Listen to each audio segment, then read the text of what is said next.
The computer administrator launches the suggested concluding presentation document. This begs the inquiry, what is the true nature of this daydream corporation? A feline dressed in blue garments notes that they offer incredible baldness remedies.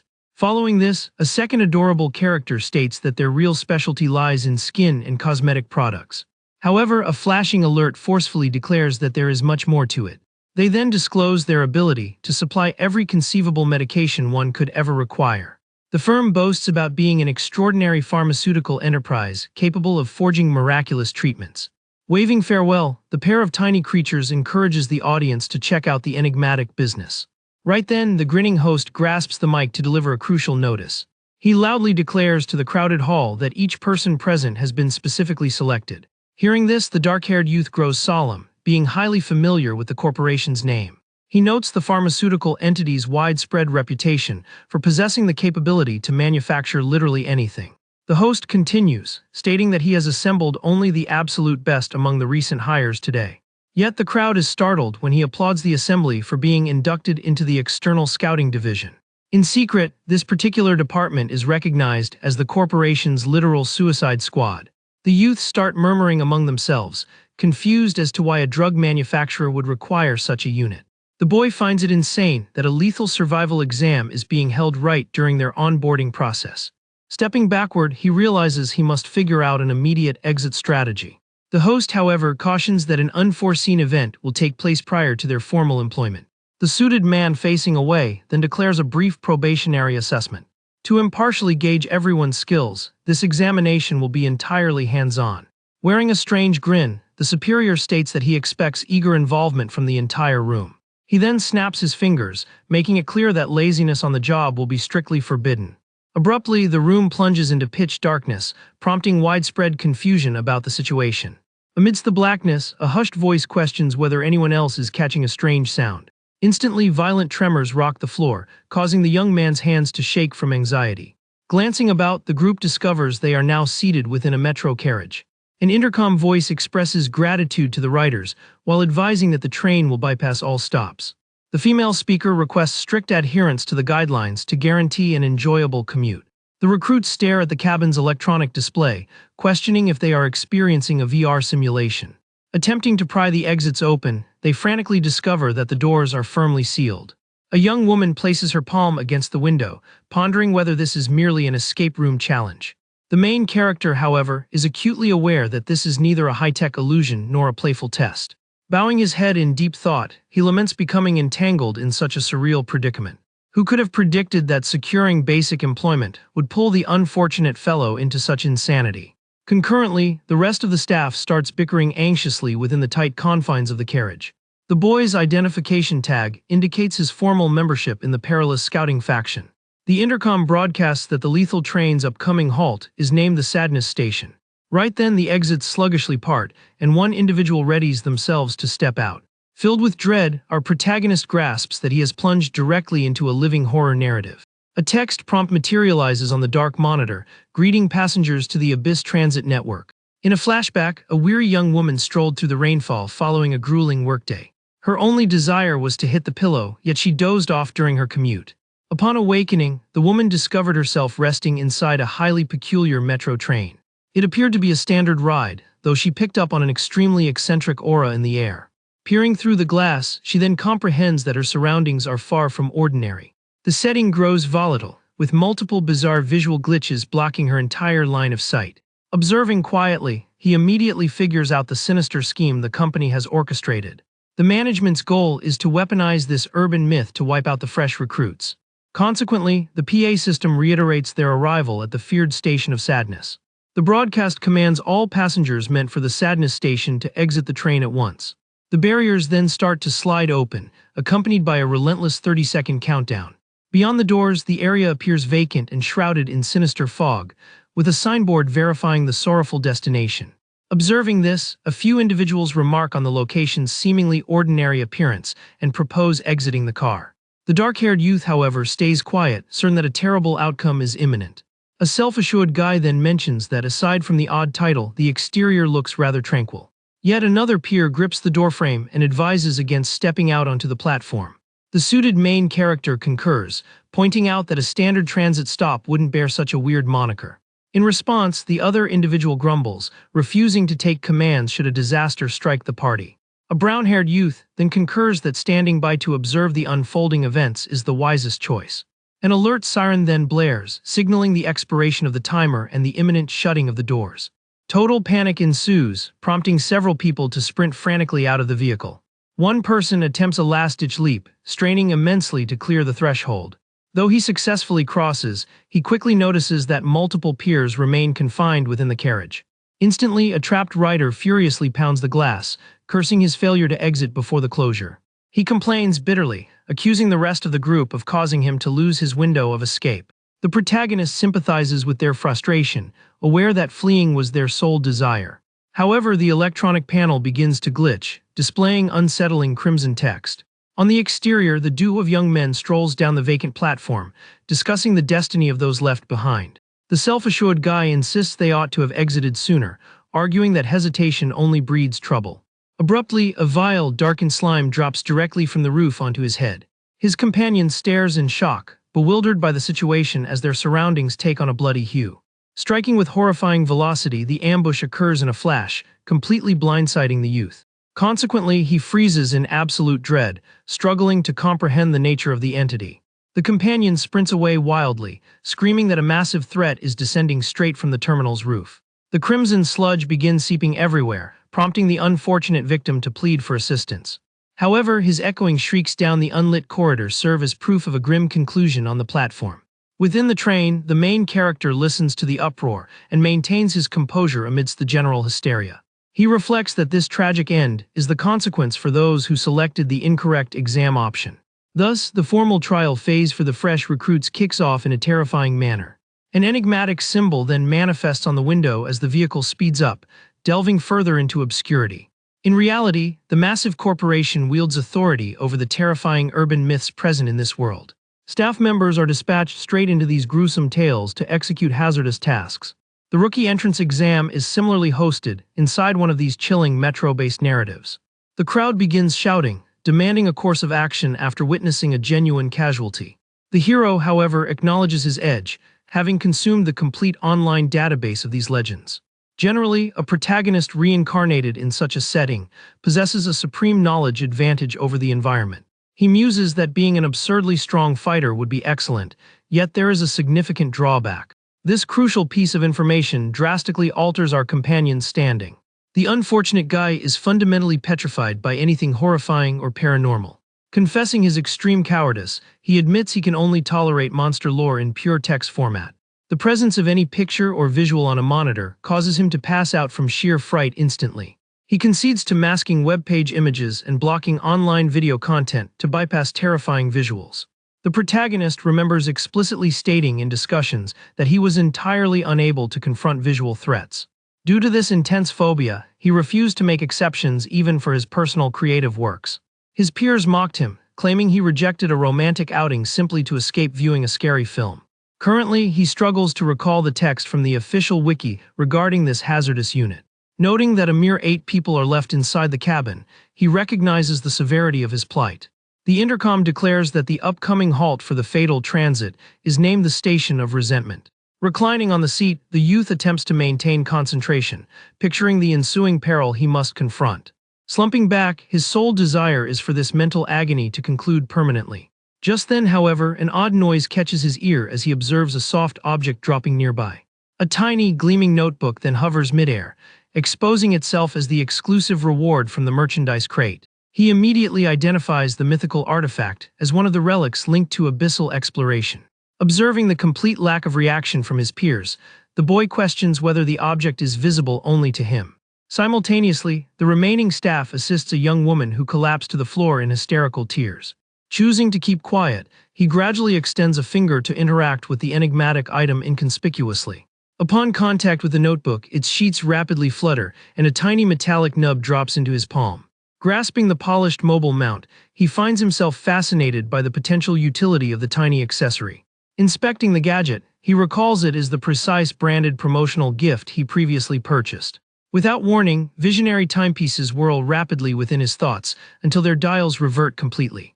At this juncture, the youth's recollection shifts back to the hours preceding the onset of the chaos. He thinks back to his visit to an enigmatic-themed gathering that invited guests into a world of darkness. The venue resembled an ordinary retail shop where young women enjoyed lighthearted spooks. In reality, the establishment was an exclusive boutique themed around his preferred online horror game. The game centers on investigating diverse paranormal irregularities birthed from internet creepypastas. As a devoted enthusiast of the universe, he loaded his cart with numerous limited edition goods. While waiting to pay, fellow shoppers gossiped, assuming he was merely a ticket scalper hoarding the inventory. Yet his purchases were strictly for personal use, having even requested a day off just to attend the event. The boy remembers visiting the previous week, despite a few hiccups during that trip. During his initial visit, he lacked the nerve to play the roulette game, fearing public humiliation. However, as the event neared its conclusion, a grinning staff member encouraged the young man to test his fortune. Timidly accepting the offer, he trails the red-shirted worker toward the raffle stand.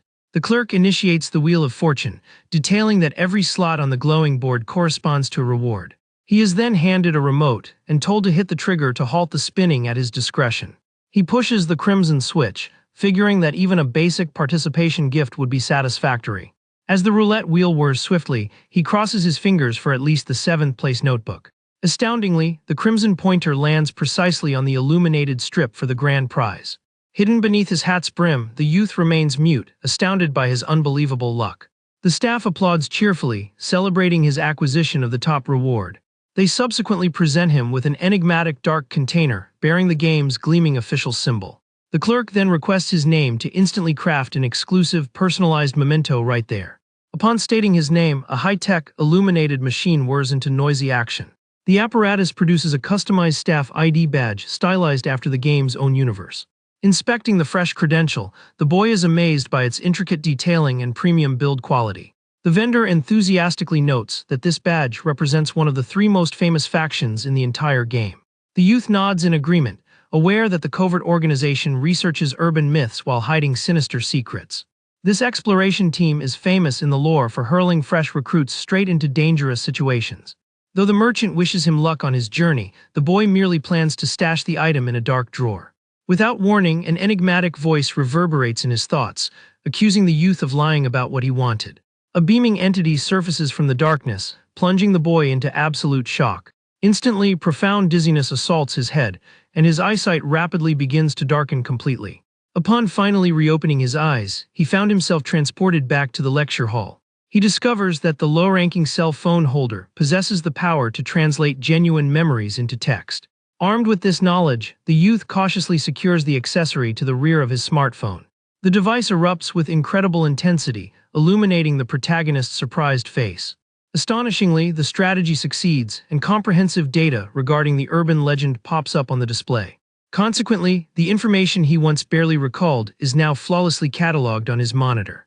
He then swipes his finger across the panel, hunting for the most crucial data required to save his skin. Frantically, he combs through historical escape logs to discover how to get out of that train car alive. He exhales a sigh of relief after successfully locating the correct information needed to rescue the gang. The intercom broadcasts that the bizarre vehicle's imminent stop is the dreaded station of resentment. However, the major hurdle now lies in persuading everyone to blindly trust his plan without arousing suspicion. Meanwhile, a pair of dejected girls complain about the total absence of internet signal on their cell phones. In the vicinity, fellow passengers anxiously discuss the implications behind that bizarre name. He understands the necessity of leading as many people out of there as possible together to ensure everyone's survival. While it appears like a heroic act, he believes his willingness to cooperate is actually purely to save his own skin. Yet deep down, he acknowledges that he also cares in a human way about the frightened group's fate. Complicating matters further, the game's rules prohibit him from simply executing a solo escape. He remembers that certain stops are plastered with frightening eyes, a sight that would absolutely terrify him to see. Other stations are submerged in total darkness or inverted, with terrifying monsters roaming around. If traveling solo, the probability of him fainting from terror along the way would exceed 90%. Mustering his courage, he decides to take a step forward, resolving to put the plan into action immediately. Positioning himself centrally in the train car, the hero recognizes the need to convince the group that they should leave together. He resolves to project a calm demeanor to earn everyone's trust first, avoiding the appearance of being crazy. The young man's tactic involves zeroing in on one or two people, allowing the rest of the group to naturally follow the flow. Abruptly, he freezes in his tracks upon spotting a highly recognizable person inside.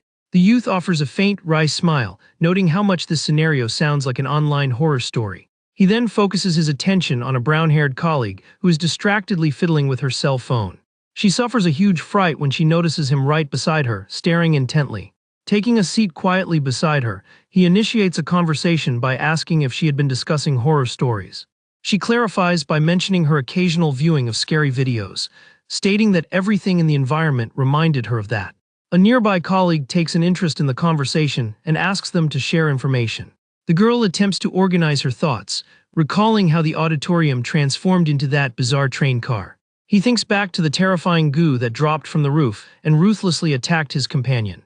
She trembles with nervousness, reflecting on the fact that the boy who was there with them ended up in serious trouble. She proceeds to apologize for being so nervous, whereas our hero continues analyzing the situation. The youth feigns agreement, stating that he too finds it all surreal and struggles to stay focused. Internally, he admits to harboring a massive urge to run away from there. However, the girl praises the hero, commenting that he appears to be the only one retaining a cool head during the crisis. She then pivots to the other colleague in the dark suit stationed closely beside them, listening to everything. The amiable brown-haired guy asks if she was the same person sitting adjacent to him earlier. Overhearing this, the protagonist struggles to recall if that young man was indeed situated near them in the auditorium. The approachable peer steps closer, inquiring where the hero acquired the object he was holding. Offering a warm smile, he introduces himself, revealing his name to be Sahian. The protagonist is struck by unbelievable fright upon recognizing that familiar name, his eyes widening in shock. He remembers that this individual is a mythical elite official who completed over 100 explorations. Within the database, this seasoned warrior is broadly recognized under the codename Viper. Gazing at the combatant, the hero questions whether this beaming fellow is truly the legend of dangerous missions. Taking the initiative, the amicable young woman introduces herself, stating her name is Go Yong-yoon. Yet upon hearing her name, the boy deduces that he has never heard of this girl in any record. He is aware that numerous prominent survivors adopt nicknames, though their defining characteristics are easy to spot. Gripping his trousers firmly, the youth feels the pressure of being surrounded by such mysterious figures. Radiating all the calm in the world, he eventually responds, stating his own name is Kim Solium. During their chat, the remaining passengers naturally segregated themselves into smaller groups. He observes a few attempting to migrate to the adjacent carriage, fully aware that changing cabins violates the rules. Without warning, the loudspeaker malfunctions and declares a change of destination to the ecstasy station. The passengers perceive the title as welcoming, but the protagonist is acutely aware that it is a trap. In truth, selecting the correct stop is highly complex and demands a lot of care from them. He mentally notes that the station themes alter continuously, making reliance on a fancy name a fatal mistake. But he realizes that at least it's possible to study previous cases to find a safe way out. Entry number 56 states that 2 survivors escaped via the blue station. Meanwhile, the bus stops with names of parts of the human body show that the danger there is extreme. The file reveals that those who chose to get off at those stations ended up in serious trouble and did not escape.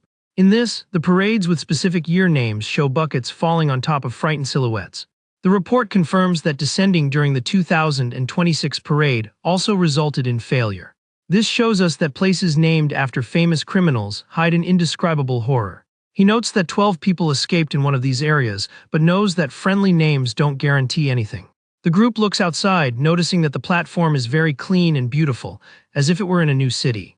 But the hero despairs, knowing he needs everyone alive to maintain his own sanity. Then he quickly stretches out his arm, blocking his colleague's path, and orders everyone to wait inside. With a firm gaze, he stands against the group's exit, causing the passengers to hesitate in fear. At that point, she asks, quite confused, if the young man is absolutely certain that the place is not safe. He calmly explains that most people would agree that the whole situation sounds like a horror story. The boy questions whether, in horror movies, people get away with it when they act purely on impulse. He asks if his colleagues are truly willing to risk their lives without any logic. But an annoyed girl retorts, saying that all he does is complain and tells him to get out of the way once and for all. She asks if it's a game of charades, but he calmly replies that it is and that they got a clue. The boy raises his index finger, stating with complete certainty that the clue is in the train advertisement itself. At this point, people are shocked when he reveals that the loudspeaker has been telling the truth all along. The message clearly instructed passengers to pay full attention to the instructions given during the trip. He explains that from the very first moment, the mysterious voice insisted that everyone follow the rules given. The new notice orders that people destined for the ecstasy station must disembark at that time. With that, the young people look at each other wondering if the final destination of any of them is this place.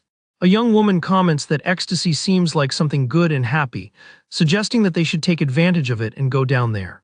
But the protagonist insists on asking firmly if that is really their final destination there. The woman shouts furiously, asking if he will take the blame if the group misses their chance to escape the subway. To everyone's surprise, he replies with complete firmness that he does indeed take responsibility for everything. At that moment, the automatic doors close, and he states that he plans to save the entire group anyway. He thinks that now nobody will be able to complain about being prevented from disembarking at the wrong stop. Suddenly, one of the boys shouts, pointing to the window, upon seeing that the people from the other carriage have come out.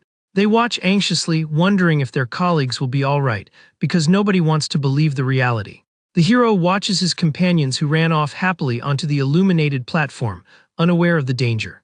At that moment, one of the fugitives' feet stepped on a sticky yellow goo that covered the entire floor of the place. He screams in despair as he realizes that the golden substance is trapping and consuming his legs. Panic is widespread as the group begins to disappear amidst the golden liquid that relentlessly burns their skin. A very bright yellow light consumes the boys outside the vehicle, leaving only their ashes. The loudspeaker coldly announces that the vehicle is now departing from that dangerous station of ecstasy. The survivors inside the cabin watch that gruesome scene, pressed against the glass with faces contorted in terror. At that moment, one of his colleagues grabbed the hero's jacket, tremblingly reminding him that he had promised to save them from there. He asks, crying, if the boy really guarantees he will find a safe place, and the hero confirms that he will. The protagonist feigns calmness but inside is dying of stress, his legs trembling with fear. At that moment, the legendary elite warrior smiles at him and remarks that he finds him an incredible fellow. He says that courageous people like that are rare these days, and he really hopes that the promise will be fulfilled. The hero asks if his colleague has any preferred parade, but the man pretends not to know anything about it. He is suspicious of the warrior's excuse, since the experienced soldier had undergone the same test in the past. The new announcement warns that the train will be going around a sharp curve, and asks everyone to take their seats immediately. Obeying the command, all the survivors settle into the carriage seats to avoid serious accidents. But a violent fight breaks out in the front cabin, leaving the passengers there quite agitated. The protagonist simply closes his eyes, silently lamenting that it's too late to help them. The train enters the sharp curve, the loud noise of the tracks drowning out the terrifying screams from the other carriage. The voice coldly states that it is now safe to stand as the glass emerges covered in dark marks. A young woman becomes completely desperate, crying and begging to get out of that terrifying vehicle. The hero realizes that the warnings are their only chance of salvation and focuses on how to calm the group down. But another alert from the transit system starts sounding, once again frightening the survivors in the carriage. The loudspeaker calmly announces the existence of a lost item that needs to be recovered. He acknowledges that this is the famous escape rule that allows one to leave if one hands over the correct object. The voice announces that whoever has this item can leave the station in complete safety.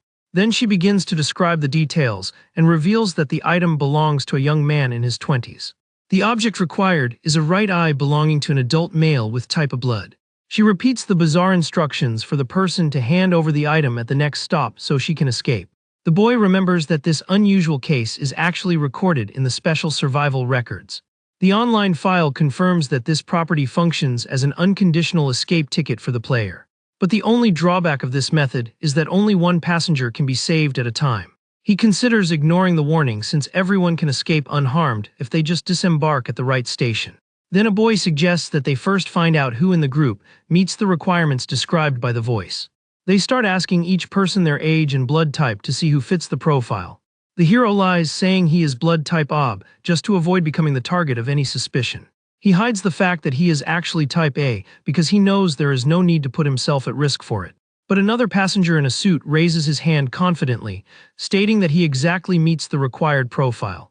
This guy seems very calm and self-assured, completely unaware of the atrocity that is about to happen there.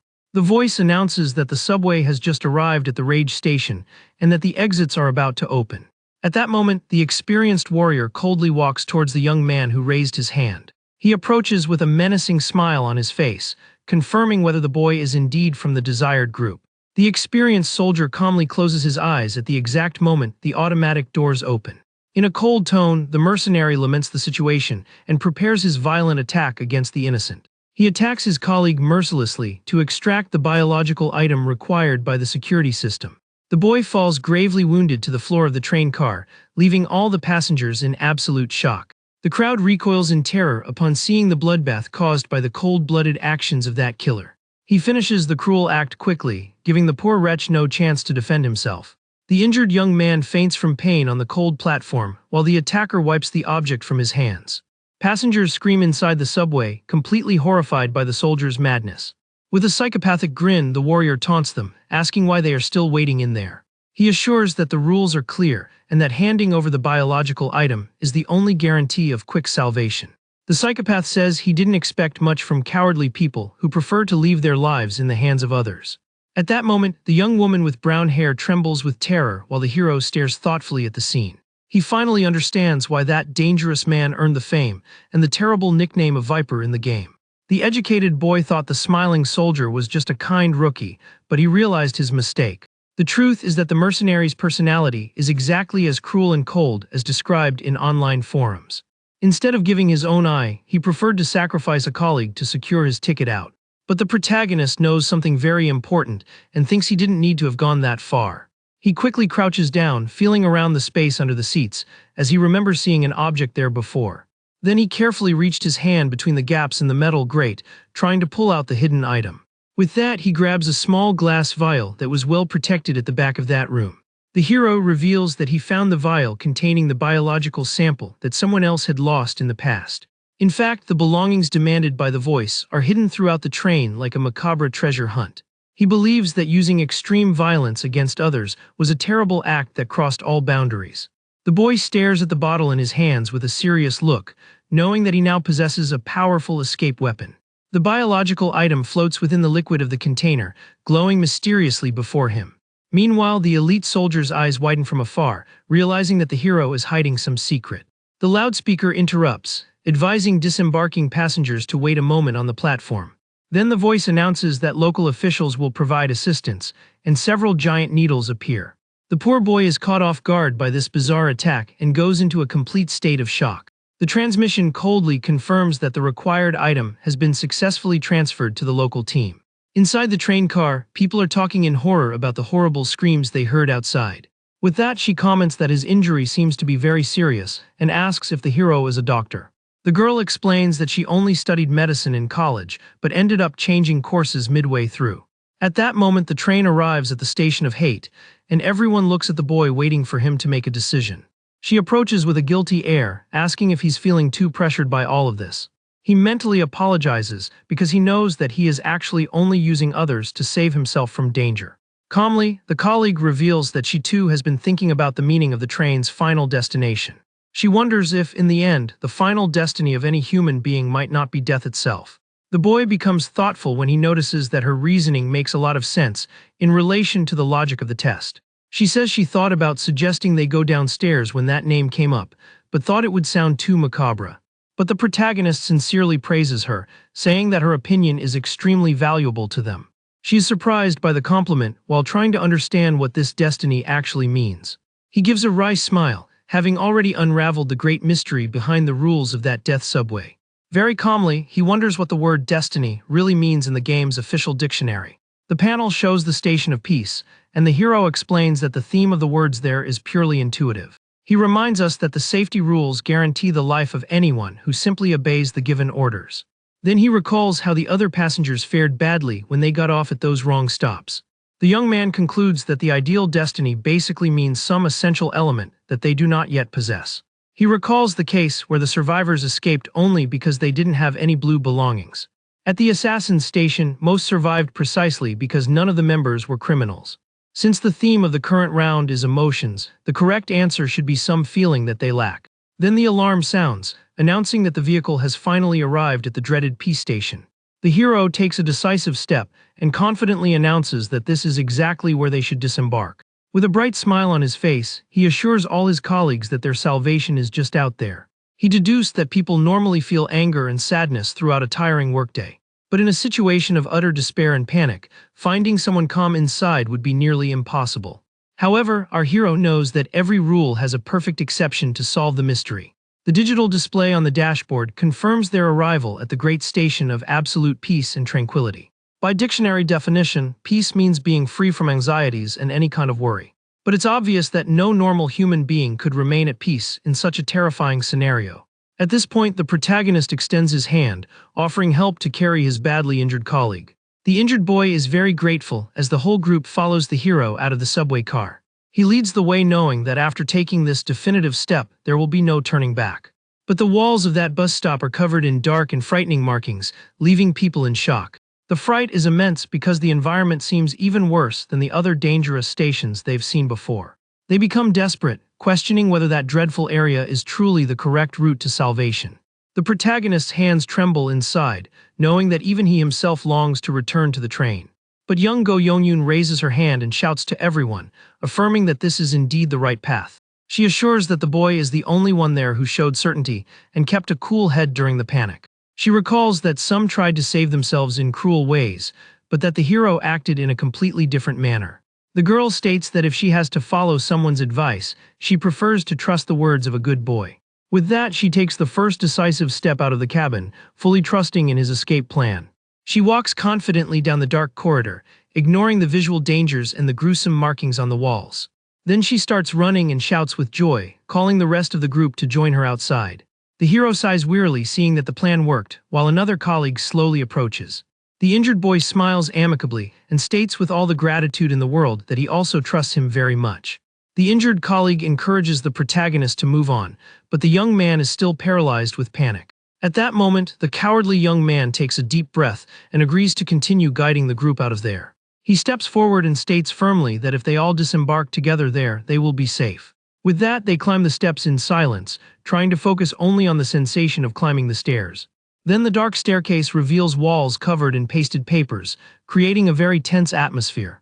Then a worn-out sign indicating the exit appears before them, strangely illuminated. Suddenly, a bright light shines, and a voice announces congratulations to the new employees of the secret company. The dark-haired boy is shocked to realize that they managed to get back to the auditorium. At that point, the other employees began counting the survivors who had returned from that bizarre trip. With that, they continue pointing and counting the members while relief fills the air. The protagonist watches his colleagues recounting aloud while trying to reason about what happened. The young woman with brown hair celebrates happily upon seeing that more people from the group managed to survive. Then everyone celebrates with relief upon confirming that exactly 8 people left that subway alive. The smiling presenter shouts into the microphone that a total of 22 people passed the field test. He praises the group, calling them all elite, unless the system made a mistake in adjusting the difficulty. But nobody reacts to the speech, and the speaker suggests choosing the best among the survivors. Suddenly, the spotlight focuses directly on the hero, congratulating him on his incredible performance. He stands up somewhat tense, while the boss praises his quick decision-making throughout that madness. The man in the suit hands over a bag as a special gift from the company, but the young man is not at all happy. At that moment, the hero gripped the handles of the gift bag, feeling a strange weight inside the package. The speaker smiles as the boy asks to take a good look at what's inside the bag. But the presenter soon calls the next survivor, leaving the protagonist curious about the content. With that, the boss continues calling in the new employees who managed to escape that death row. The injured boy hugs his bag with a somewhat tired smile as he waits for the ceremony to end. The hero deduces that the other survivors must have spent much more time trapped in other vehicles. He stares at the experienced soldier, thinking that his colleague will surely end up in the hospital after this. The speaker asks if everyone received their gifts and informs them that they are now hired. A giant banner confirms that the group is officially part of the field exploration squad. With that, confetti falls on the audience while the man on stage thanks everyone for being there. But the boss interrupts everything, saying that not everyone there really put in the effort during the practical test.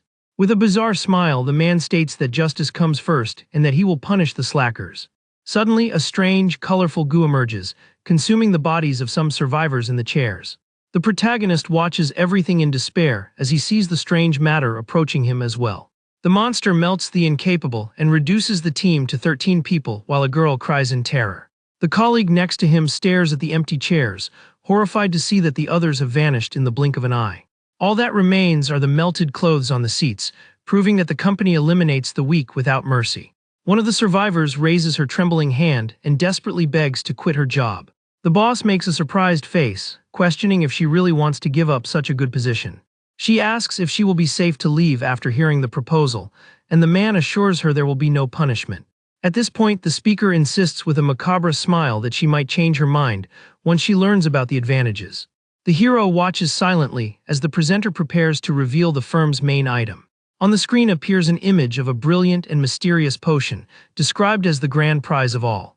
The man gestures, affirming that their pharmaceutical company possesses the most advanced technology. Then he snaps his fingers, promising to show the #1 product that exceeds all expectations. The mysterious, shimmering liquid is revealed to be an incredible potion capable of granting any of their wishes. To prove the truth, the man decides to give a practical demonstration of the power of that glass bottle. He removes the cork from the container, releasing the intense glow of the magic potion before the entire audience. The young people begin to whisper, doubting the veracity of that item and wondering what wish he will make. Then a magical shimmering mist begins to spread, obscuring the entire view of the people in the auditorium. The presenter celebrates with a huge smile of happiness as he shows that his hair has grown back. He reveals that this mysterious magic potion even possesses the incredible power to turn back time. The man explains that the field investigation team always receives the best evaluations of the site. In this, he reveals that the 10 fastest employees to obtain the magic bottle are from that team. The protagonist knows that it's all just a very nice conversation to convince the new recruits. He thinks that the number of casualties on that team must actually be much higher than the number of winners. But in any case, the young man recognizes that all that madness about fulfilling wishes is not a lie. After all, everyone there saw with their own eyes that the potion really does exist in that world. The silence that dominates the large auditorium seems to be just that typical calm before a storm. At that moment, a boy with long hair raises his hand and asks if the potion can revive the dead. With that, the speaker smiles, saying that the corporation already has a standard answer to that question. The boss begins speaking in a very dramatic way into the microphone, mimicking what people expect to hear. He suddenly clenches his fist, asserting that everyone must think bringing someone back is impossible. The young woman with reddish hair listens attentively to the speaker's mysterious words. The man assures that the precious vial can truly grant absolutely any wish of its owner. Then the large black doors of the auditorium open, revealing a very bright white light outside. The boss warns that anyone who wants to refuse the dangerous offer can simply leave through that exit. He instructs those who decide to stay to put on the special mask that is stored inside the bag. The protagonist lowers his head, thinking that he never truly imagined he would win that unique item. At that moment, he pulls off his black mask, and a business card with a phone number falls to the floor. He stares at the card on the floor, remembering that the speaker had told them to look at the gift very carefully beforehand. The dark-haired boy examines the accessory in his hand, aware of its significance. The system explains that exploration team members need to wear these face coverings on the mission. Each year of recruitment has a different animal theme to identify the group of survivors. The hero smiles in a relaxed way, thinking that his greatest desire was simply to escape from there. This is a world where bizarre monsters attack at any moment, making life difficult for a coward. He knows that if he quits his job, he'll just become an easy victim in the next urban horror legend. With that, the boy decides he needs to find a definitive way to escape that bizarre reality. The brown-haired girl stares at her gift bag with a rather serious and thoughtful expression. He realizes that even in the face of all that danger, no one in the group had the courage to leave. The accessory changes shape and adapts uniquely to the face of each new employee of the firm. The protagonist wonders what unique form his item will take at that moment. At this point, his mask transforms, gaining 2 large dark horns similar to those of a deer. The colleague next to him stares curiously at the boy, trying to understand what animal that bizarre accessory represents. Then she puts on her own covering, revealing the curved horns of a friendly mountain goat. The system emits a bright signal confirming that everyone's trial period has ended. With this, the masked survivors are declared the new official employees of that corporation. Suddenly, the protagonist's magic notebook begins to glow, indicating that new prizes have been unlocked. He stares at the screen, surprised by the sudden notification that he has unlocked an exclusive reward. The exploration log system confirms that the rare goods box now contains new items. The hero decides to wait until later when he finally gets to go home to open the prize in secret.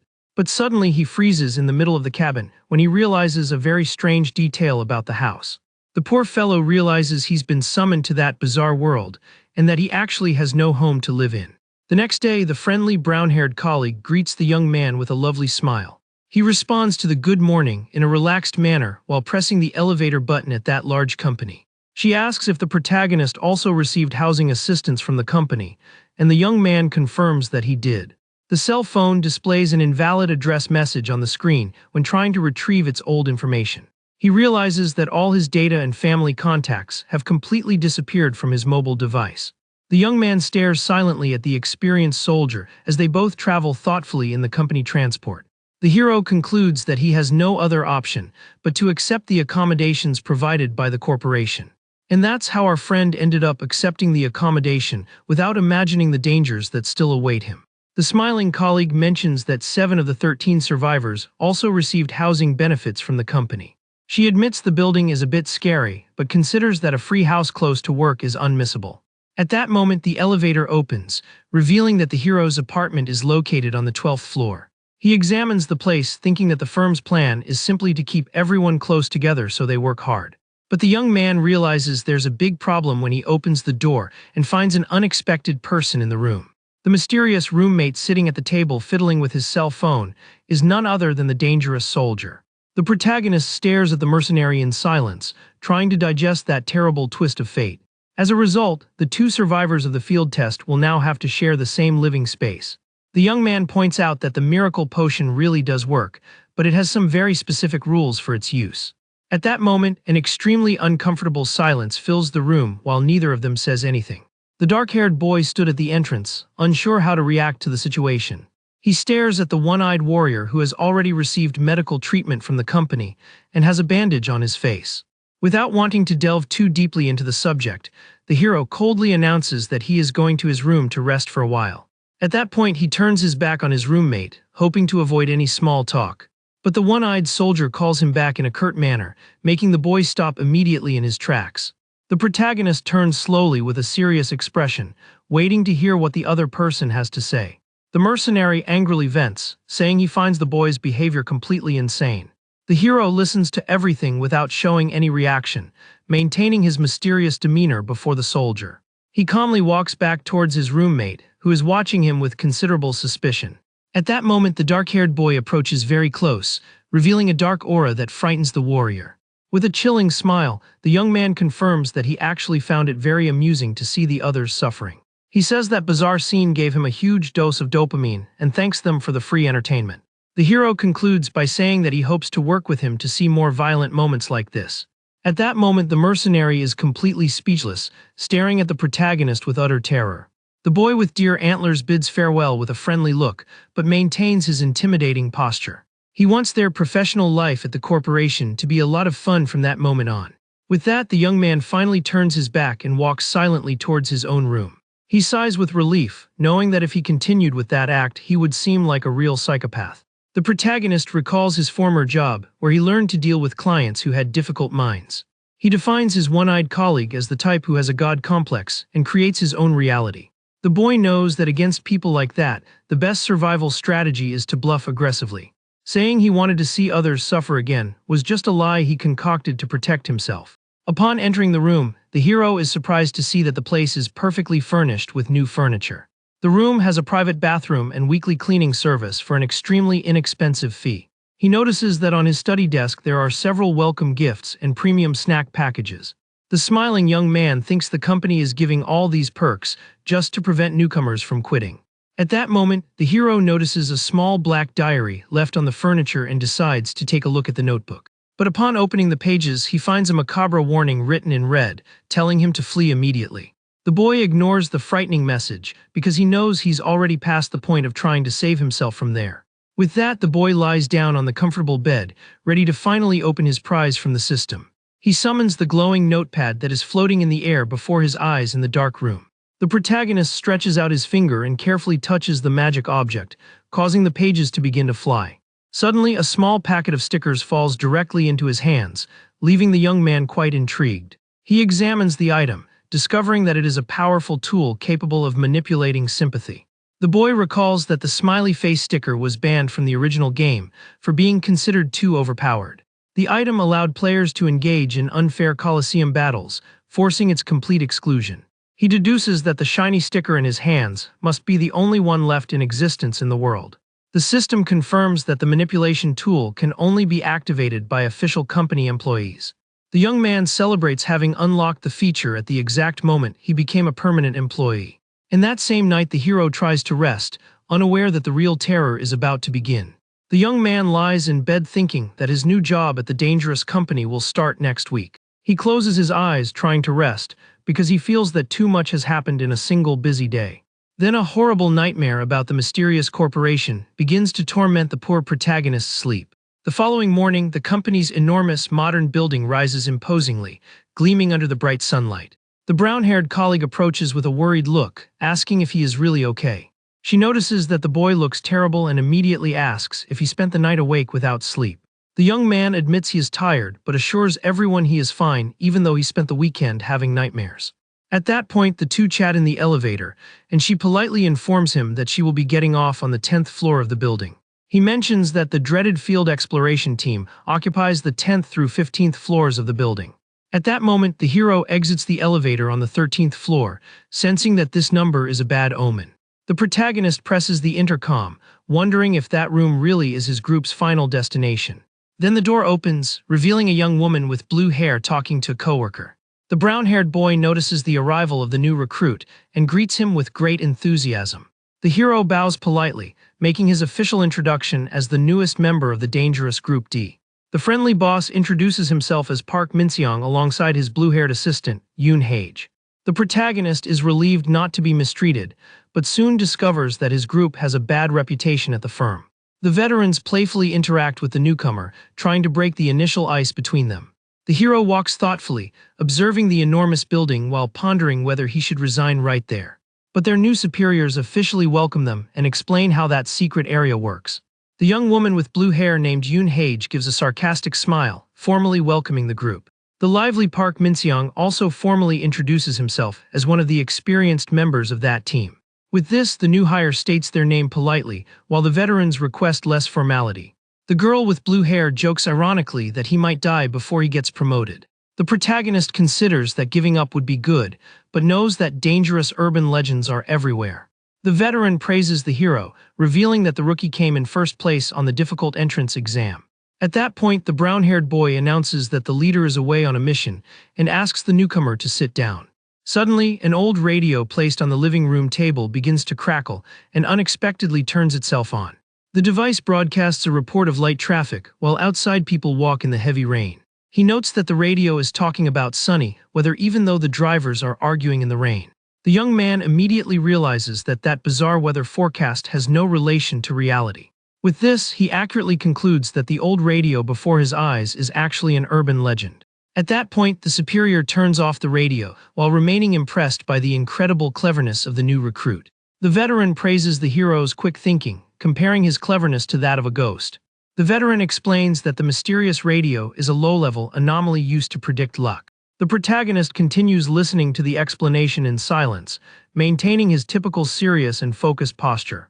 At that point, his colleague jokingly points, suggesting that the newcomer must be finding all that nerd talk bizarre. Then he hands the hero a modern tablet, asking him to watch some important content. The device screen begins to crackle with static, displaying a company training warning message. The display shows the official title, indicating that this is the introductory video for new employees. The corporation's friendly mascot animals appear on screen, welcoming the field squad. Next, two drawn figures appear, explaining in detail the true role of that organization. The video claims that the company is responsible for developing any kind of miracle drug that will cure ailments. In this, the mascots explain that supernatural phenomena and dangerous urban legends have become reality today. The animation references several famous myths, such as the legend of the killer fan and ghost floors in elevators. The video shows that the terrifying creature with the red mask is also part of these dangerous anomalies. With this, the narration reveals that the secret company is responsible for managing all these monsters. They extract a special dew from each creature to make the famous potion that grants any wish. The mascots explain that this valuable spiritual dew is the most precious resource of the entire corporation. The animation shows several combatant puppets celebrating with fireworks and names them the Exploration Squad. The video concludes by showing the brave warriors battling monsters in action-packed and dangerous missions. The video explains that the true objective of the mission is to collect the valuable nightmare dew. The animated narration cheerfully states that the dew collector is completely full again. The boy stares at the tablet, realizing that the company uses nice terms only to hide the real horror. He discovers that the mysterious corporation creates and sells potions with incredible magical powers on the market. The recording reveals that dew collected from the anomalies is the main ingredient in any remedy. With this, the narrator questions who the powerful people are who buy these expensive bottles of desires. The video confirms that the main clients are wealthy politicians and influential people from the upper class. The mascots conclude the recording by saying that everyone's future depends on the courage of the field team. The brown-haired supervisor asks with a smile if the new employee enjoyed seeing the content. At this point, the veteran tries to calm the boy down by saying that there are answer guides for each type of monster. The man comments, laughing, that they use secret codenames at the firm so they don't seem like horror nerds. The hero listens silently while putting away the tablet and mentally preparing for his tasks. Suddenly, the veteran asks with an excited smile if the rookie is ready for his first mission. The dark-haired boy is paralyzed with terror upon realizing the absurd speed of that work. He thinks it's crazy to have to face a dangerous exploration on his very first official day. With that, the boss happily confirms that the rookie's first mission will take place this afternoon. The blue-haired assistant remains calm and hands the boy his dew collector. The hero examines the device, knowing that losing this important item would cause a gigantic headache. The girl warns him seriously that he needs to get into the habit of putting on his mask before the mission. Then she asks to see his personalized accessory, and the boy extends his dark deer antlers. The two veterans observe the boy's rustic horns, trying to guess which animal they represent. With that, the superiors begin to discuss, in a light-hearted way, the physical strength of an ordinary deer. The young woman with blue hair ends the conversation by asking the newcomer to put the item on and look at the screen. The protagonist examines a post offering $1 million reward to anyone who completes a challenge. The challenge consists of playing tag with a monster for 3 whole days inside a market. The post displays a blurred image of the terrifying creature that roams the area, leaving the hero apprehensive. The boy realizes that the bizarre story takes place in an abandoned convenience store in the middle of nowhere. But he wonders why his superiors are showing him that bizarre internet post now. At that moment, the boy's vision begins to fail as various dark interferences cover the environment. He hears the veteran telling him to just have fun while the world around him fades into total darkness. The protagonist realizes in despair that he has been sent alone on his first nightmarish exploration. Suddenly, a beam of bright light emerges from the darkness, illuminating the area where he has just fallen. The boy with dark horns carefully stands up, realizing that his secret mission has already begun. The hero immediately realizes he was teleported directly into the market mentioned in the online post. He observes the silent shelves of the empty store, sensing an extremely tense vibe in the place. At that moment, the digital clock on the establishment's panel flashes, marking exactly 1 minute past midnight. The boy thinks that because it's a psychological survival game, he's not in any real danger there. But suddenly, a bizarre monster with wide eyes and a hideous grin emerges from the darkness. The hero completely panics when confronted with the terrifying face of the bizarre creature in the market. He realizes with horror that the terrifying face of that demon is positioned inside the store's refrigerator. The poor boy tries to look away, but notices that the monster's gray hand is almost reaching him. The room grows dark and silent as the monster whispers that it has caught the boy. The screen turns red, confirming that if the person is caught by the ghost, the game restarts immediately. The protagonist wakes up startled and breathless, running desperately through the dark corridors of that market. He realizes that the punishment for failing that test is having to relive all the suffering from the beginning. With that, the digital clock display returns to exactly midnight, restarting his nightmare. The digital clock on the market's display panel starts flashing again, marking exactly midnight. This makes the protagonist angry at having to return to the beginning of that long survival challenge. He realizes he will be trapped in an endless cycle of restarts if he continues to be caught by the creature. The hero acknowledges his cowardice, knowing he will go insane, and decides he needs to devise a different strategy. At that moment, the young man hid under the counter to calmly think of a new escape route. But suddenly, the bizarre creature with large, wide eyes reappears, watching over the dark market. The terrifying monster lurks silently, searching for the boy in every corner of the establishment. The protagonist covers his mouth to avoid making any noise while trembling with terror under the counter. Then the hideous face draws ever closer to the area where the boy is hiding. The ghost's dark hair begins to drip nearby, making the atmosphere much more tense. The boy realizes that monsters of this type love to use scary cliches to try to catch their victims. He knows that if he makes any noise or uses his cell phone screen, the demon will locate him immediately. With that, the hero closes his eyes, trying to recall the ancient archives of legends to find a way out. He recalls an old case where the timeline of the legend unfolded in a completely different way than expected. The protagonist's eyes widen as he finally finds the crucial detail he needed in his memories. He points out that very famous legends often undergo changes to their original rules due to public demand. Initially, the ghost follows fixed rules, but constant repetition causes new loopholes to appear in the legend. That's when internet users start creating different rules and bizarre exceptions for the monster. These plot twists are designed precisely to avoid the boredom of repetitive stories on the internet. The hero recalls a specific survival log that featured one of those famous loopholes. The report indicated that a 12-hour mission ended up extending for more than 16 consecutive hours. He tries to remember what the special trigger was that altered the duration of that frightening event in the past. The boy presses his head hard, trying to retrieve that valuable piece of information from his memories. Then he remembers that the event didn't end sooner because the monster's end-of-turn signal failed to sound. The culprit for the delay was a newcomer who accidentally cut the phone line at the counter at the time. Because the telephone line was broken, the creature could not receive the warning and remained loose in the darkness. The legend only ended when they reconnected the cable, and the monster could finally answer the end-of-shift call. This account of a failure provides a valuable clue about how time works within those urban legends. This means that there is a specific trigger capable of forcing the immediate termination of any challenge.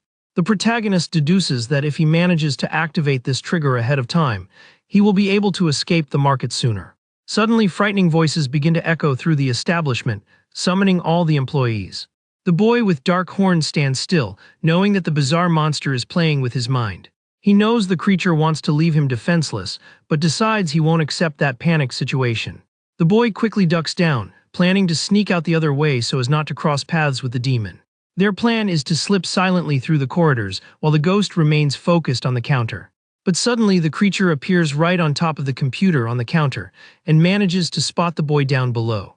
The bizarre monster attacks him by surprise, forcing him to restart that macabre game completely once again.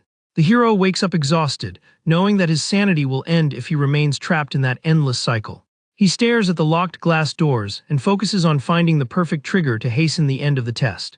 The clock strikes noon on the fourth day, and the young man plans to force the final event of the legend before the appointed time. He wonders what usually happens in a market after 3 days to use that as an escape route.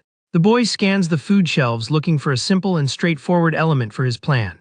That's when the hero finally solves the mystery by focusing on the expiration date printed on the food packaging. He knows that if he finds an item that expires in 3 days and throws it away, he will force the event to end immediately. The boy finds a delicious lunchbox whose expiration date is precisely on April 7th. With that, he holds the winning food and looks around to make sure the ghost isn't nearby. The monitor on the counter begins to flash with static, and the dark silhouette of the demon reappears in the reception area. But the place suddenly becomes silent again, with only the pale light of the device illuminating the area. The hero tries to remain calm, thinking that the terrifying monster hasn't yet located him in the establishment. He tampers with the reception computer, altering the cash register date to simulate that 3 days have already passed. The boy firmly presses the confirmation key on the computer, hoping very much that his idea will work. The terminal screen changes rapidly, displaying a bright notification that the change has been completed. At that moment, the young man lets out a confident smile as he realizes he has managed to hack into the ATM system. The market's loudspeaker emits a shrill alarm informing customers that there are expired products on the premises. At that moment, the mysterious shadow of the ghost begins to move bizarrely in the middle of the empty hallway. The monster's enormous, wide-open eye emerges, shining intensely in the darkness of that market. Suddenly, the terrifying creature stands upright between the shelves, searching for the boy. The protagonist covers his mouth to avoid making any noise while trembling with terror under the counter. Then the hideous face draws ever closer to the area where the boy is hiding. The ghost's dark hair begins to drip nearby, making the atmosphere much more tense. The boy realizes that monsters of this type love to use scary cliches to try to catch their victims. He knows that if he makes any noise or uses his cell phone screen, the demon will locate him immediately. With that, the hero closes his eyes, trying to recall the ancient archives of legends to find a way out. He recalls an old case where the timeline of the legend unfolded in a completely different way than expected. The protagonist's eyes widen as he finally finds the crucial detail he needed in his memories. He points out that very famous legends often undergo changes to their original rules due to public demand. Initially, the ghost follows fixed rules, but constant repetition causes new loopholes to appear in the legend. That's when internet users start creating different rules and bizarre exceptions for the monster. These plot twists are designed precisely to avoid the boredom of repetitive stories on the internet. The hero recalls a specific survival log that featured one of those famous loopholes. The report indicated that a 12-hour mission ended up extending for more than 16 consecutive hours. He tries to remember what the special trigger was that altered the duration of that frightening event in the past. The boy presses his head hard, trying to retrieve that valuable piece of information from his memories. Then he remembers that the event didn't end sooner because the monster's end-of-turn signal failed to sound. The culprit for the delay was a newcomer who accidentally cut the phone line at the counter at the time. Because the telephone line was broken, the creature could not receive the warning and remained loose in the darkness. The legend only ended when they reconnected the cable, and the monster could finally answer the end-of-shift call. This account of a failure provides a valuable clue about how time works within those urban legends. This means that there is a specific trigger capable of forcing the immediate termination of any challenge. The protagonist deduces that if he manages to activate this trigger ahead of time, he will be able to escape the market sooner. Suddenly, frightening voices begin to echo through the establishment, summoning all the employees. The boy with dark horns stands still, knowing that the bizarre monster is playing with his mind. He knows the creature wants to leave him defenseless, but decides he won't accept that panic situation. The boy quickly ducks down, planning to sneak out the other way so as not to cross paths with the demon. Their plan is to slip silently through the corridors while the ghost remains focused on the counter. But suddenly the creature appears right on top of the computer on the counter and manages to spot the boy down below. The bizarre monster attacks him by surprise, forcing him to restart that macabre game completely once again. The hero wakes up exhausted, knowing that his sanity will end if he remains trapped in that endless cycle. He stares at the locked glass doors and focuses on finding the perfect trigger to hasten the end of the test. The clock strikes noon on the fourth day, and the young man plans to force the final event of the legend before the appointed time. He wonders what usually happens in a market after 3 days to use that as an escape route. The boy scans the food shelves looking for a simple and straightforward element for his plan. That's when the hero finally solves the mystery by focusing on the expiration date printed on the food packaging.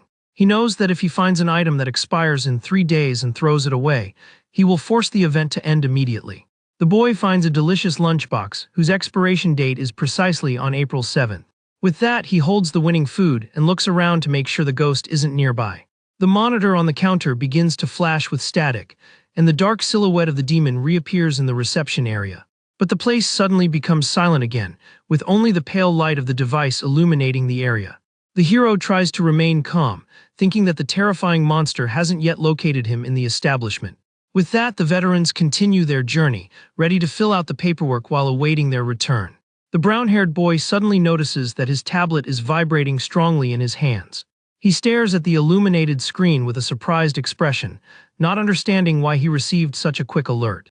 The veteran spits out her drink in sheer surprise upon seeing the new information that appeared on the device's screen. The new employee simply announces with complete calm that he completed the exploration on his own. The superiors are shocked to see that a 3-day test was completed by the rookie in 1 hour. The protagonist sighs wearily, revealing in his thoughts that he nearly died of fright when he faced the demon. The boy remarks, intrigued, that that market had a legend that lasted at least 3 whole days. He questions the boy about how it was possible to escape the place even before the regulation time ended. The hero calmly replies that he simply sped up time, making it seem like the simplest thing in the world. The young man details his method for disposing of expired food, making the veterans see him as a genius. They imagine the boy as a brilliant expert who finds any horror story too easy. The veteran duo becomes determined to keep the boy on the team to ensure he doesn't quit. The boy holds the hero's hand, dramatically pleading not to be forgotten by him in the future. The protagonist tries to reassure his colleague by saying that his plan wasn't actually that complex. The young man confesses with a serious expression that he acted so quickly only because he was terrified inside. He asks that next time his superiors at least give him prior warning before throwing him into danger. The veterans are confused by the rookie's complaints since he solved the legend in record time. The young woman with blue hair changes the subject by asking how much money the young man managed to make at the register. The boy opens his bag, revealing that he managed to win about 10 million local coins in the test. At that point, the veteran woman places her hand on the protagonist's shoulder, amicably informing him that he can have everything. She says the firm usually takes half, but makes an exception for the young man because of his great effort. The hero feels guilty for hiding the fact that the total value was actually double that amount. The girl with blue hair stretches, signaling that it's now time to do the most valuable part of the day. The other colleague happily agrees with her, leaving the protagonist quite curious about the conversation. The veteran explains that the time has come to register the reward points in the firm's internal system. A small, cute creature with red eyes appears on the boy's desk, watching his actions. The hero discovers from the monitor that completing a low-level mission earns 100 points on their profile. He starts browsing the online store to see which products he can redeem with that points. The page displays a photo of a robot vacuum cleaner as one of the useful household items in the catalog. The electronic catalog has several modern household appliances to equip the agent's quarters. The protagonist curiously scans the list to find out how much the wish-granting potion costs. He locates the magic bottle in the system and is shocked to see that the item costs 500,000 points. He quickly does the math, realizing it would take 15 years of daily work to retrieve the potion. But suddenly, the young man notices that completing higher-level missions provides a much higher score. He estimates that even as a group, he would need to face dangerous legends 150 times to win. The boy points out that the survival rate for legends of this extreme level is only 2%.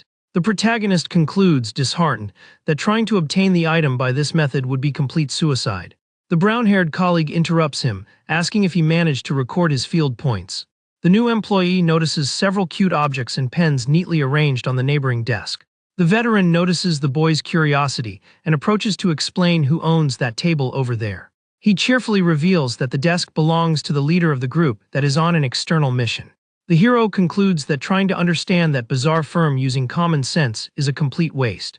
The young man focuses his thoughtful gaze, knowing that he needs to find a safe shortcut to survive. He reaches for the keyboard with determination, ready to put his new secret plan into action. The protagonist decides that he will need to bend some rules to get the points faster. He finds a sticky note containing the team leader's login and personal password stuck to the monitor. Then the boy types in his supervisor's login credentials to try and access the company's purchasing system. The first attempt fails, displaying an error message, but he had already expected to encounter some resistance. He reasons that the system requires uppercase letters, so he only needs to make minor adjustments to the code.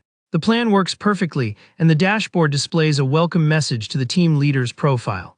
The protagonist clenches his fist, silently celebrating the success of his invasion plan. He discovers an exclusive, secret advertisement from the firm called the Alien Marketplace within the system. The page then explains that some extraterrestrial beings often sell rare goods to humans.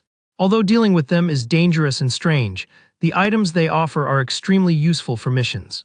These individuals spread links to illegal advertisements throughout the corporation's internal network, targeting employees. With that, the boy starts clicking randomly on various parts of the screen to try and open the secret store. His plan requires him to press the back button exactly 5 times in a row to bypass the system. Suddenly, the hidden page opens, revealing an incredible birthday promotion with absurd discounts. But the hero becomes disheartened when he realizes that most of those promotional products are just useless junk. At this point, the mascots reveal on screen that the corporation typically retains half of the profits generated by the agents. The boy with dark horns observes the small, cute creature on the counter, wondering if it's a frog. It all starts with a strange internet ad that pops up out of nowhere on the screen. The protagonist thinks the company computer leaves traces and decides to save the link to view it at home. The story is called "Even If I Fall for a Ghost Story, I Still Have to Go to Work." Back home, he prepares to access the buggy website he managed to save earlier. He then picks up his cell phone and starts manually typing that strange link he wrote down. His device's screen starts flickering and freezing with various strange, colorful codes. The interference continues for a while longer as the mysterious website slowly loads. Finally, the page opens, revealing a space-themed shopping mall that sells cool items from outer space. He looks at the screen and finds the whole site ugly and tacky, complaining that it wasn't even optimized for mobile phones. But he knows he shouldn't let his guard down just because of appearances and decides to check out the items in the store. The website then displays a message from a pixelated alien inviting you to view the products. The list of items is bizarre and includes things like blood-sucking cutlery and a picnic set. He is surprised but happy to realize that he can recognize more than half of those items. The boy knows exactly what the cutlery, the walkie-talkie, and the picnic set are for. The other two are new, but one of them costs a fortune, so he's ignoring it for now. He carefully analyzes the options to decide which purchase would be most advantageous, and then makes his decision. The payment is processed, and the money begins to be transferred from your account to the alien sellers. The purchase is a success, and the website notifies that the item is already on its way via rocket. The boy is completely confused by that rocket delivery notification. At that moment, a 3-second countdown simply appears on the screen. Suddenly, 2 cardboard boxes magically appear in his hands, leaving him perplexed. He is shocked and realizes that the boxes are still warm because of the super-fast delivery. The young man is amazed by the literal rocket delivery and thinks that this crazy world can also be amazing. Next, a loading bar indicates that the packets are being opened. Inside the boxes he finds the items he chose, which are Alice's picnic kit and the coin snake. The first is the picnic kit, which serves to temporarily change the effect of other items. He thinks the kit will be useful and then focuses his gaze on the silver coin snake. The item was on a big sale and he admits he bought it on impulse because of the original price. He justifies this by saying that the purchase is actually an investment because coins from urban legends are worth money. He becomes convinced that it was a rational judgment and that one day the investment will yield a large profit.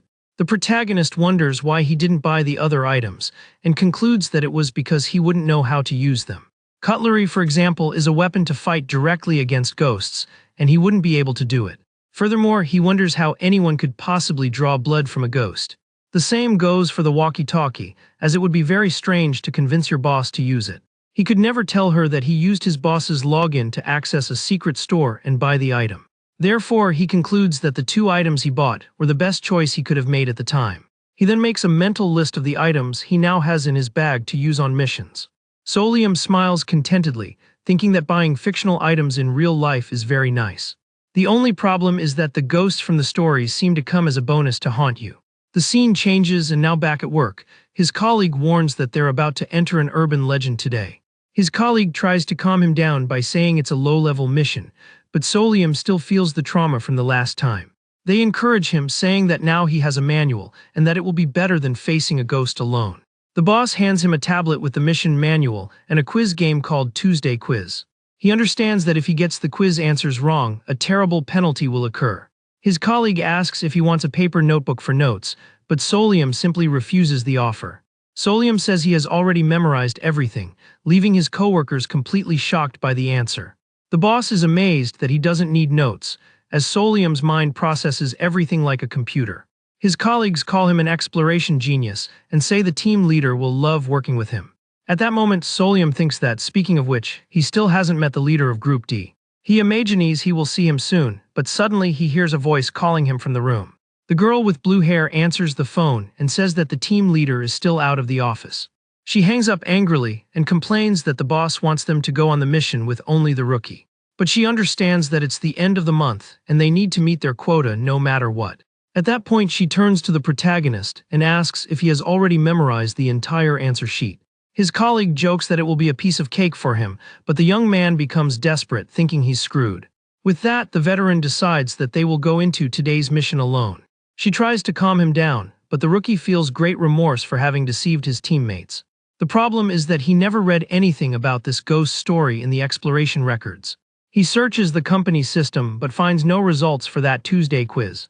The manual explains that to enter the legend, you only need to write your name in the sender's field. With this, each of the 3 team members writes their codename on the registration postcard. The manual explains that it all started with a strange postcard that drew someone into a bizarre show. Suddenly, a bright light flashes and they are teleported into the urban legend.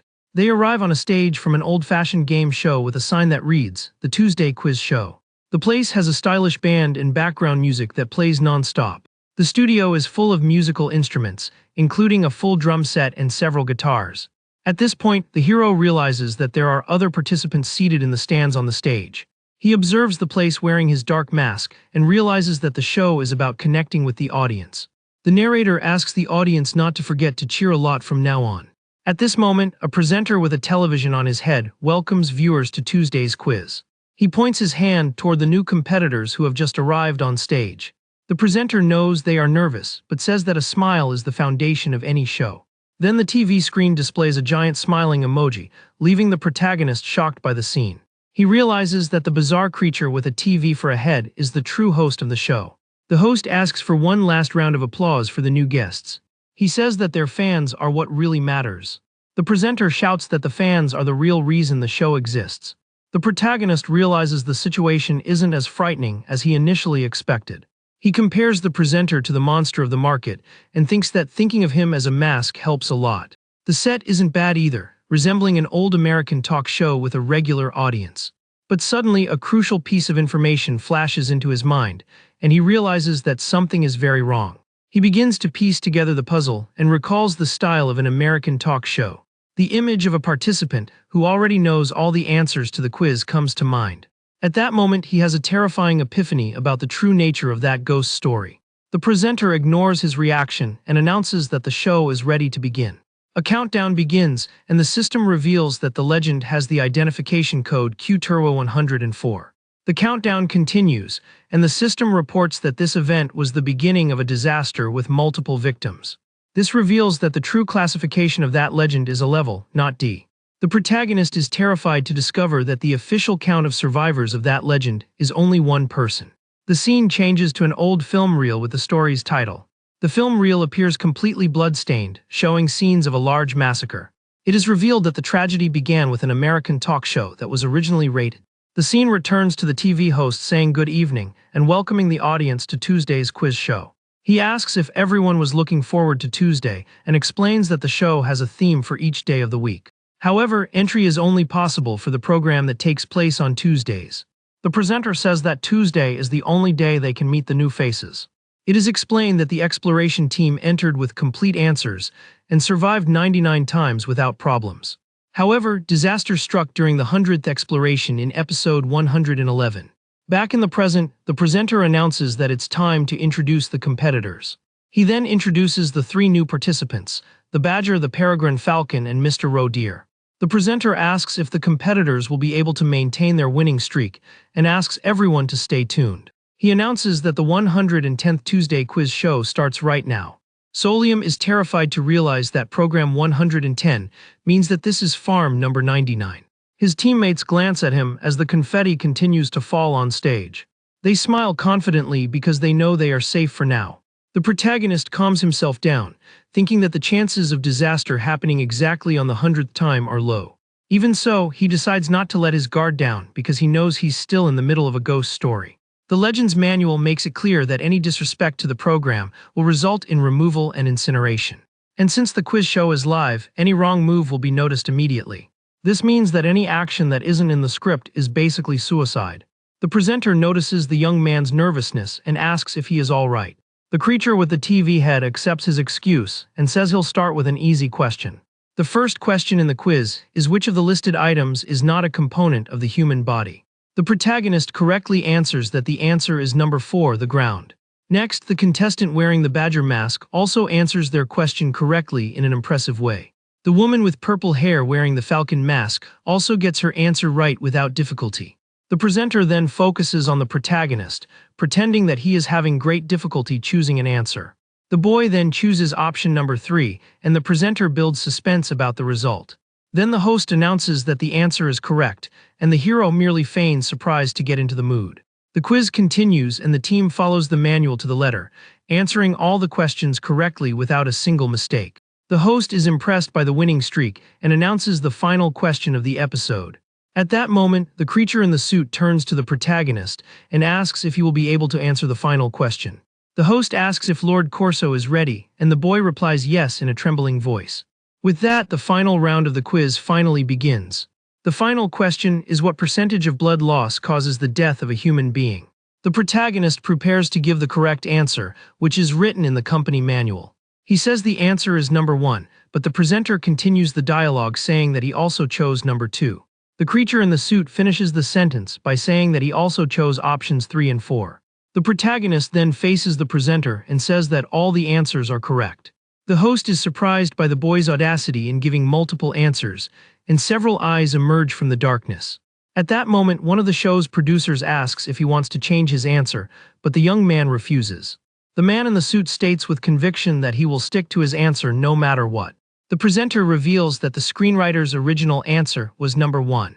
But he praises the boy, saying that his response was much more memorable and interesting. With that, the host decides to reveal the answer as correct, and the protagonist is relieved to have survived.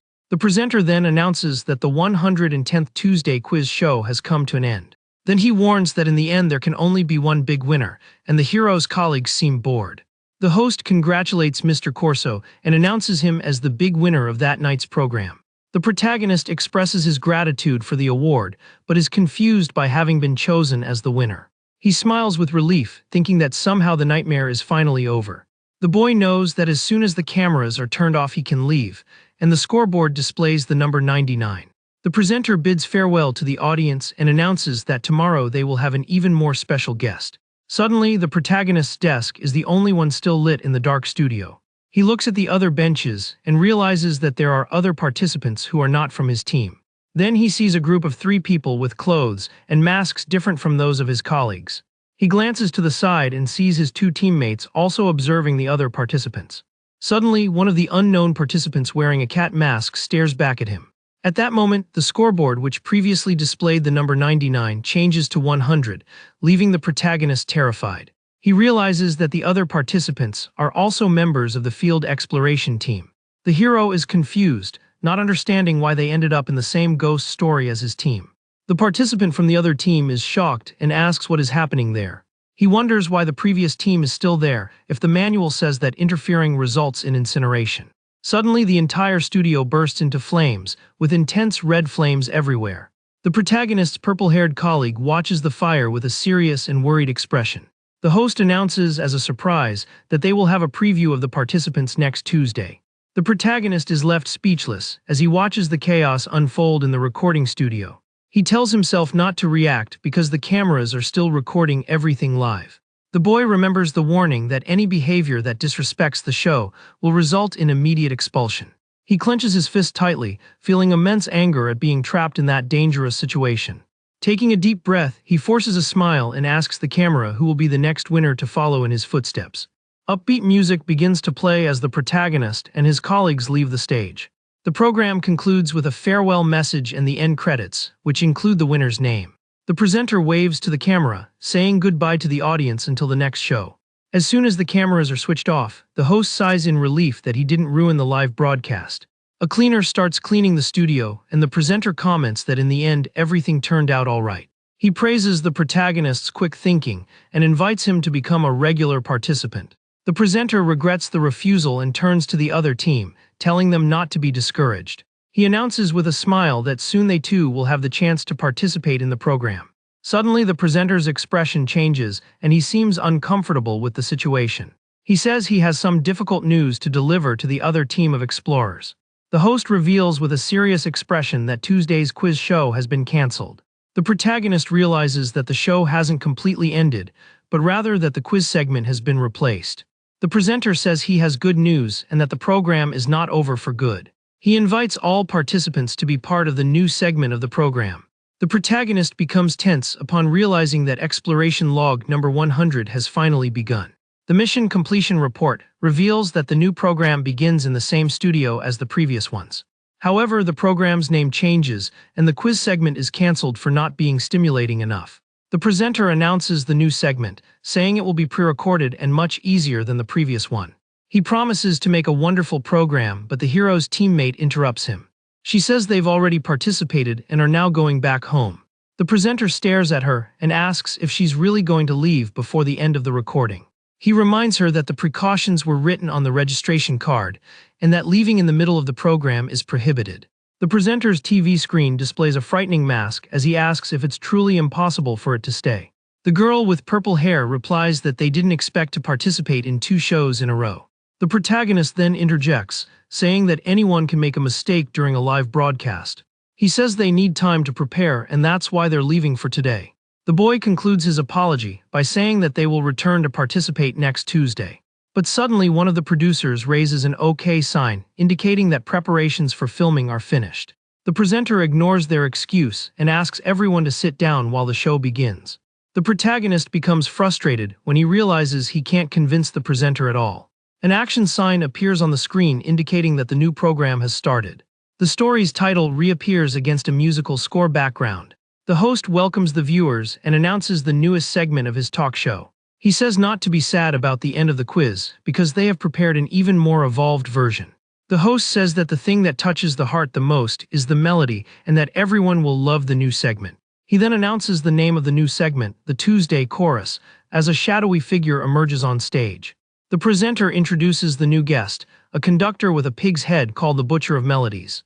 But suddenly the presentation stops and the host asks for a moment's pause. He corrects himself and announces that the conductor's equipment is finally arriving. At that moment, several musical triangles began to descend from the studio ceiling. The presenter then asks who will be the participant to join the chorus of voices. He decides to give the honor of the first attempt to the new faces that have just arrived. One of the participants from the other team becomes tense when he realizes it's his turn to answer. The question is which of the listed creatures has the longest lifespan. He replies that the correct answer is number 2, the human being, and the presenter confirms.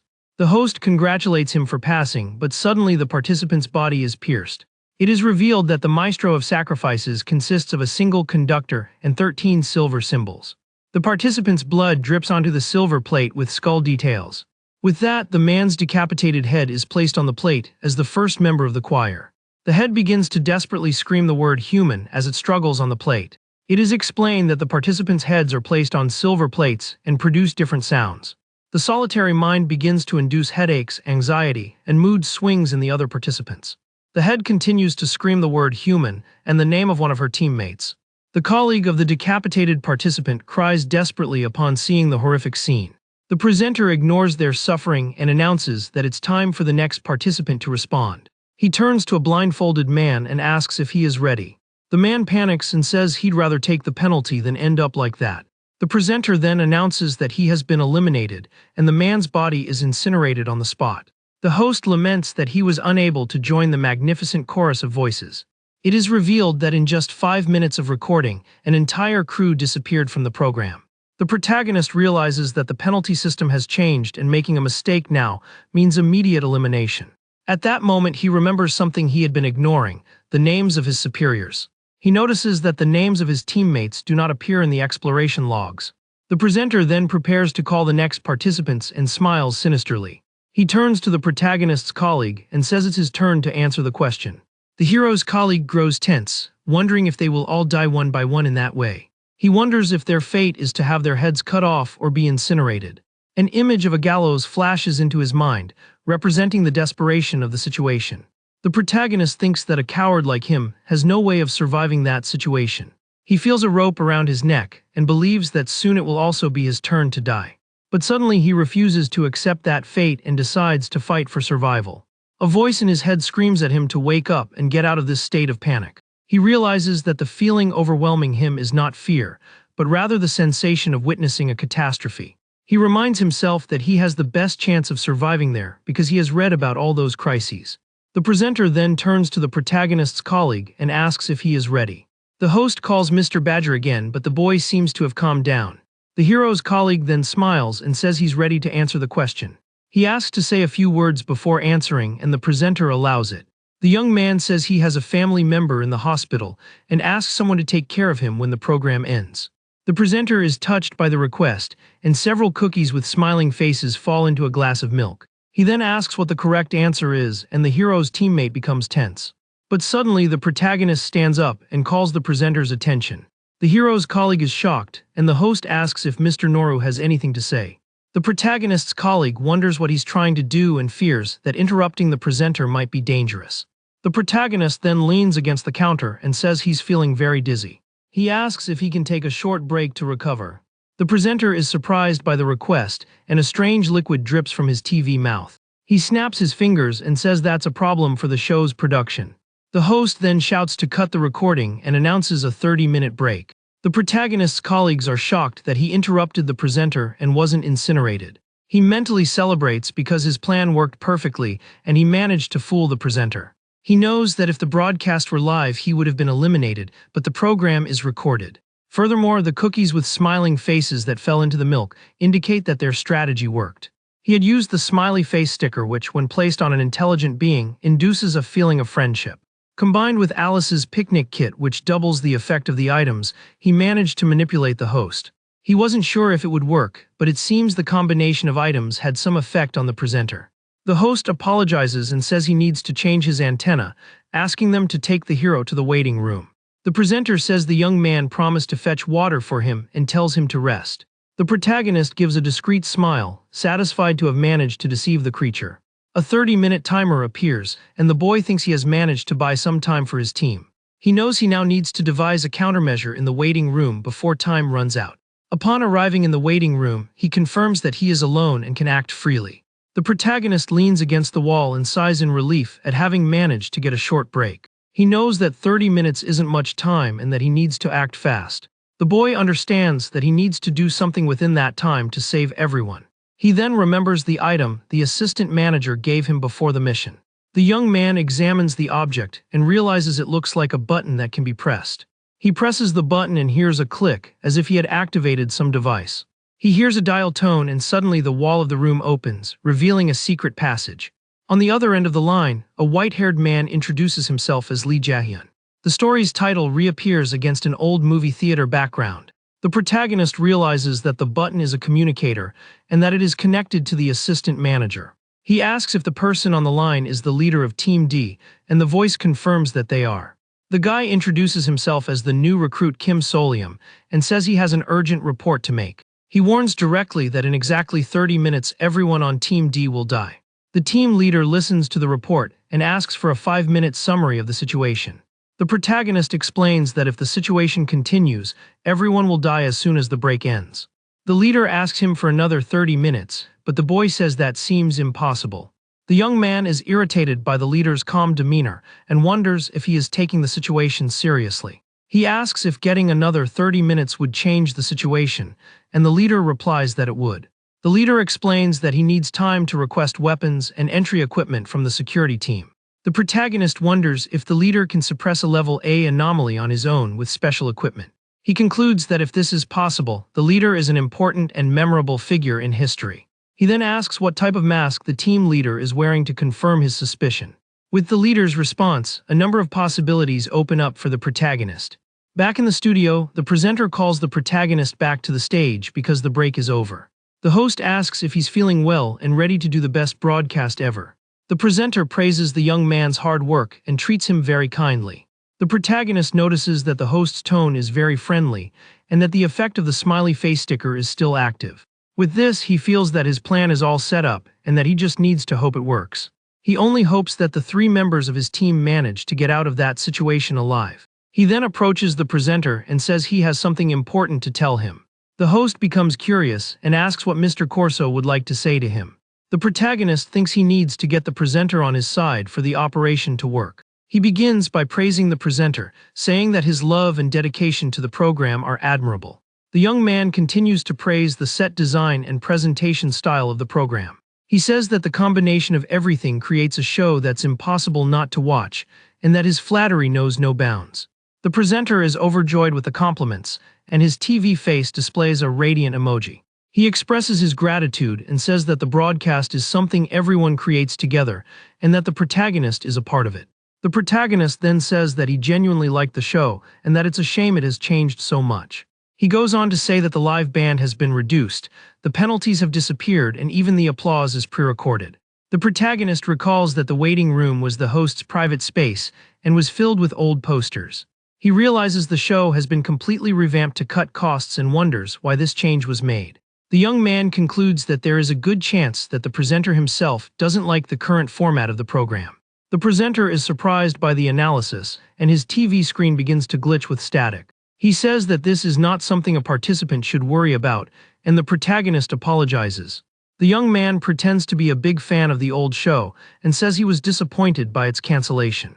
The presenter says the entertainment industry is cruel and that he needs to adapt to what viewers prefer.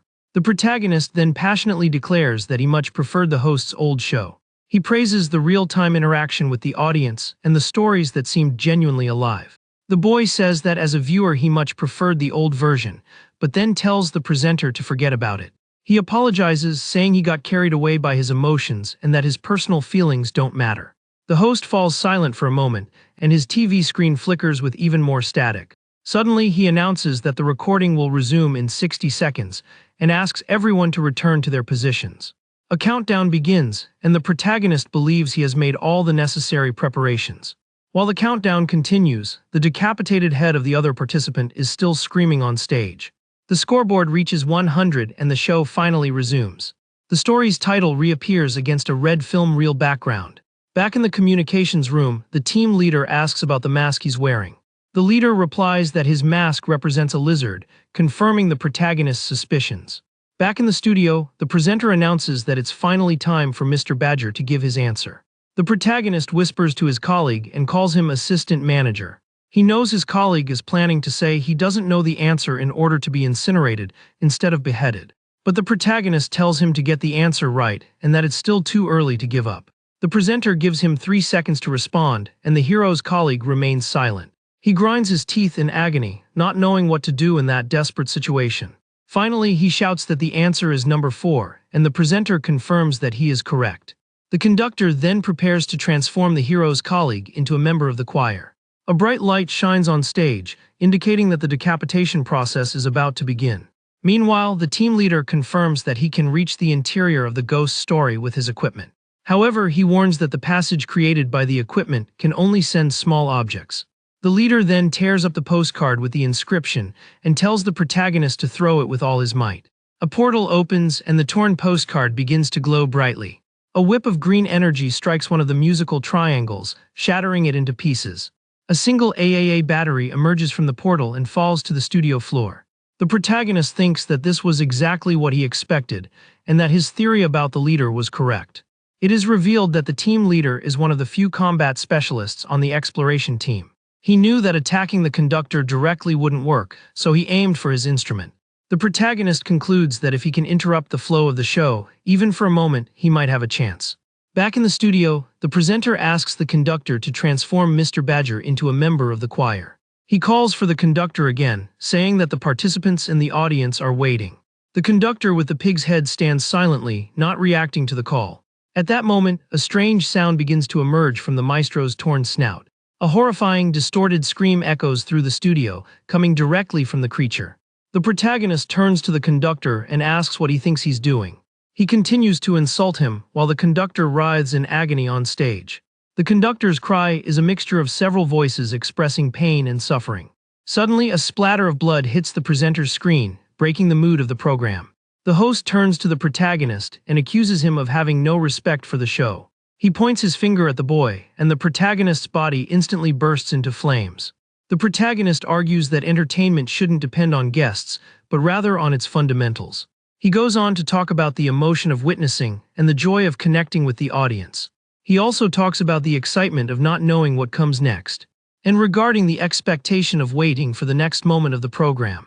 The presenter confronts the conductor and says that the producers don't understand any of this and don't deserve to create a show. Then he turns to the audience and shouts that unlike them, he can actually make a real show, and the hero's colleague realizes that something is wrong.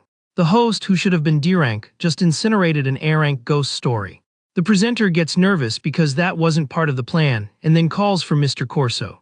He thanks the protagonist, saying that thanks to him he found a new vision for the show. The host says the young man has talent as a creator, and that he would like to see him more often.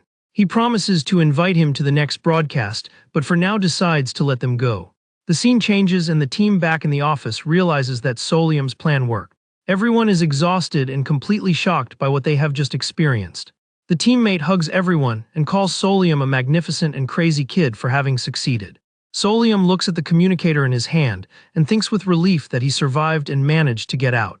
The colleague with purple hair notices the object and shouts that it's his collector.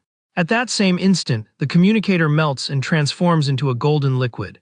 The girl is shocked to see that it was an A-rank item and that Solium cleared the mission in 2 days. The next day, while Kim Solium recovered, the other rookies were going about their routines.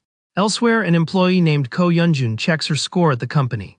She's a rookie and in 3 days she cleared 2 rank F darkness missions, earning 66 points.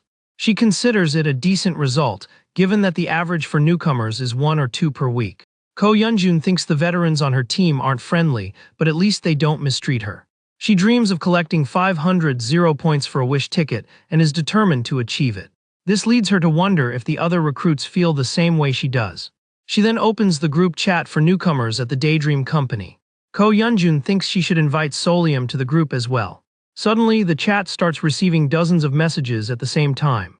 People are shocked to hear about Kim Solium having participated in an A-rank graduation ceremony. The scene then cuts back to the afternoon of the second day with the Solium team. A colleague tells Solium that people are saying he should be promoted immediately. But the other departments objected because it was unprecedented, and they are relieved. My colleague says he seriously thought he was going to die on that mission. He smiles and says that being alive is great and thanks Solium for everything. He offers sweets but the boy refuses, saying that the exploration records did all the work. The manager says they aren't incompetent and only let their guard down because the mission was rank D. She vows to prove their worth in the next darkness, but Solium hopes there won't be a next one. The manager wonders how the incident was reported to upper management because no one seems to know. She wishes the team leader would press the issue, but she knows he's not like that. Her colleague tells her to get promoted and do it herself, but she says she would quit first. She then simply drinks her coffee in silence without saying anything else.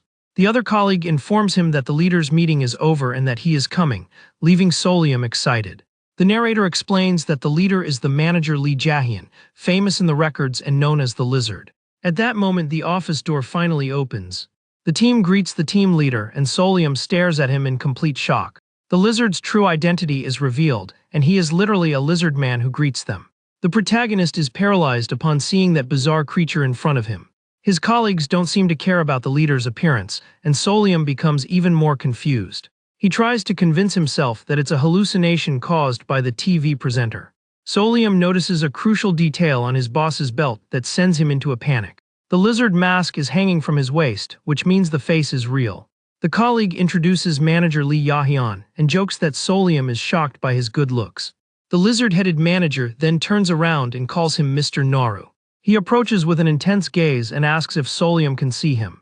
The protagonist is speechless for a moment, completely shocked by the question. He stammers yes and tries to convince himself that his vision is perfectly normal.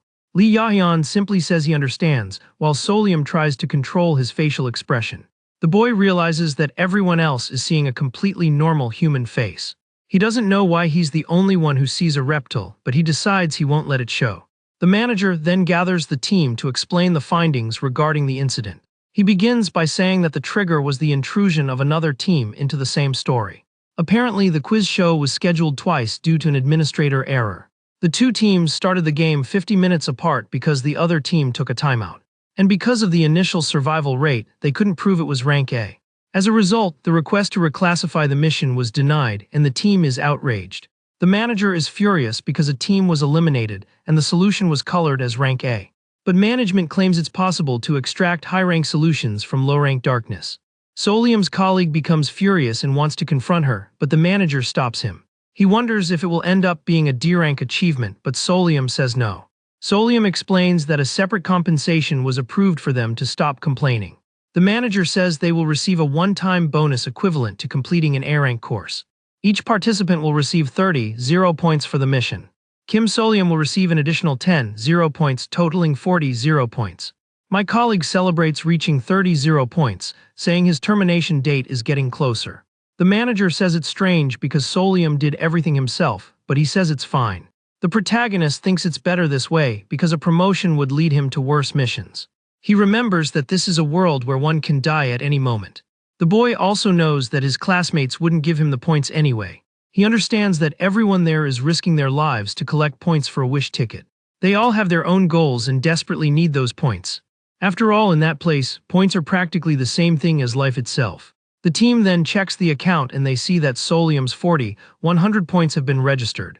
He's happy to have managed to get 8 of what he needed for the ticket all at once. Her colleagues seem satisfied and the manager glances at the team leader. The lizard-headed leader then stares back at the manager without saying anything. Solium suggests that since everyone survived and won the points, the manager perks up and with a twinkle in her eye tells them to go celebrate. The scene changes and the team goes to a steakhouse for a celebratory dinner. Solium tries to grill the meat, but his colleague stops him, saying that the newcomer doesn't work. He tells Solium to relax and eat because they're going to make him work very hard from now on. But the truth is that the protagonist just wanted somewhere to look that wasn't the boss. At least this confirms for him that the others aren't seeing a lizard face. He thinks to himself that the atmosphere at dinner isn't bad at all. The drink also helps to relieve some of the tension he was feeling. And he realizes that his recent dinners were merely an opportunity to flatter company clients. He wonders how long it's been since he's eaten in peace when the manager calls him. Lee Yahyun asks if he doesn't intend to spend the 40 points he just earned. Solium explains that she is saving up to buy a wishing ticket, and the boss understands. An awkward silence settles between Solium and the lizard-headed manager. Solium breaks the silence and asks if the boss has any recommendations on how to spend the points. He feels as if he has unlocked the lizard's controls and needs to input a command. The boy then asks what would be a good use for his newly acquired points. The lizard-headed manager remains silent for a moment before replying. He simply tells the boy to invest in customized equipment for the missions. The protagonist wasn't expecting to hear that there and is left thoughtful by the boss's suggestion. The scene changes and it's explained that the exclusive equipment is one of Daydream's main features. The equipment consists of unique and exclusive items for each company employee. The story title reappears on a black background with red and yellow details. As everyone knows, the company throws its employees into horror stories to harvest potions. To prevent everyone from dying, the company allows equipment to become stronger the higher the rank. The equipment doesn't grant ghost powers, but rather a small boost to special attributes. But since the equipment is designed for exploration, the details are vague, and Solium knows little. The scene changes and the team is in a company annex where they keep useful and secure stories. There they keep useful ghost stories, like the office radio that predicts fortune. The manager explains that the company calls these stories Twilight level. Officially they are rank E, but some are more useful than rank D or less dangerous than rank F. Custom equipment can also be made with these Twilight degree darkness. Solium then remembers that the stories used by the exploration team are 3. The toy maker, the seed kit, and we offer this right. He wonders which one he will use. Suddenly, Solium's colleague points to someone and says that the person in charge has arrived. The boy gets excited when he sees the person approaching them in the hallway. Solium is surprised to see that the person in charge of the place is a hooded employee. The colleague introduces himself as being from Team D and asks for authorization from Darkness number 99. A heavy metal door begins to open with a loud metallic clang. The team then enters a long dark corridor with fluorescent lights on the ceiling. They arrive in a room with a metal door with the number 99 engraved on it. The protagonist stares at the door with a serious and focused expression on his face. Inside the room they find the seed kit, which treats objects like plants and clones them. The colleague explains that their department has exclusive use of that darkness. The manager asks if they need points to use it, and he confirms that darkness requires a fee. He says that the cost for that equipment is 1,000 points per use, and Solium is shocked. The protagonist wonders if the company shouldn't cover these equipment costs. My colleague explains that assistant managers can use it twice a year for free. He asks Solium what he wants to do since spending 1,000 points is painful. But the protagonist thinks that if Chief Lee called it useful, there must be a reason. He decides to follow the advice of an experienced employee to increase his chances of survival. Solium reminds us that if you place 2 items there, the darkness creates a new item by combining their characteristics. He also read that the items aren't consumed forever, so he can use them safely. My colleague says that if he doesn't have the materials, the team can lend him some for the initial setup. He then asks the team leader to show off his equipment, as it is the best of all. The leader reveals that his equipment is a butter knife that can cut through space. Solium realizes that this is how the boss threw the pilot him on the quiz show. He then asks about the other two's equipment, and his colleague says that his does tricks. He recognizes the button he saw at the show and realizes that none of them have defensive equipment. With that, he decides he would like to borrow the team leader's equipment. His colleague tells him to just put the items he wants in the machine. The manager warns him never to put a real plant in there. She says the sensor on the door would filter it out anyway, but that prevention is better than cure. Then Solium notices that all the plants around the machine are fake, made of plastic. Solium suddenly has a memory and understands why this was happening. He recalls an instance of an operation where an employee fed the machine a plant. The result was catastrophic, and it took security 7 days to contain the creature that emerged. The protagonist remembers that bizarre recording and understands the danger of using real plants. He then accepts the risk of using the knife, and a common item that may not convey any particular characteristic. He says he had been mentally reviewing his inventory ever since they entered the room. Solium had a good number of supernatural items with him, including some very powerful ones. The item of highest value among them was the smiley face sticker she wore on the quiz show. In the end, he decides to use the silver coin he bought at the Space Mall. The leader asks what it is and he lies, saying it's a souvenir from a trip. My colleague praised the coin, saying it felt sturdy and was easy to carry around. Solium wonders if the lizard realized that it was a supernatural item. But he concludes that it doesn't matter since the world is full of ghost stories. He points out that this is why the equipment is called customized. The machine scans the owner's genetic information as if asking it to take care of a plant. The scan is complete, and the process of creating the new item finally begins. The machine begins combining the genetic data from the two items to generate the kit. A bright green light shines in the room as the team observes the process. The seating is complete and the new item is ready to be revealed. A message congratulates Solium on their first personalized item, and the team is pleased. The manager tells him to test the new weapon when he gets home because they are still in the dark. She praises him for his hard work and tells him to rest, saying she'll see him tomorrow. Back at his house, Solium closes the door and prepares to test his new equipment. He sits on the sofa and with a satisfied smile says that he is ready. It is revealed that the two pieces used in the combination were the manager's butter knife, and the other was the silver serpent coin that he bought at the alien shop. Therefore, the custom weapon created by combining the two items is a coin with a hand drawn on it. Solemn looks at the coin in his hand and wonders how he should use it. He hopes he didn't fail at the gacha and end up with a useless toy coin. But he has an idea and decides to test a theory he had at that moment. He thinks that if it's a coin, maybe he needs to toss it in the air to activate its power. The coin glows and a ghostly hand emerges from it as it falls back to the ground. The phantom hand then rapidly approaches Solium's face, frightening him. He wonders what that ghostly hand is that appeared out of nowhere. Suddenly, the hand makes a gesture to insert a coin, leaving the boy confused. He tries with a 101 coin, but it doesn't work and he gets frustrated. Next, he tries with a 501 bill, and the hand accepts the payment with a little heart. The ghostly hand then flies around the room, making a strange noise. At that moment, the phantom hand approaches her real hand and begins to enter it. He feels the phantom hand sink and merge with his own, leaving him perplexed. A strange sensation runs through his body, and a coin-like hole mark appears on his hand. Suddenly, a shadowy hand emerges from the mark, and he tries to understand what is happening. He turns around and sees the shadowy hand floating beside him in the middle of the room. He wonders if that's the capability of his new, customized equipment. The shadowy hand moves according to his will, and he calls it his third hand.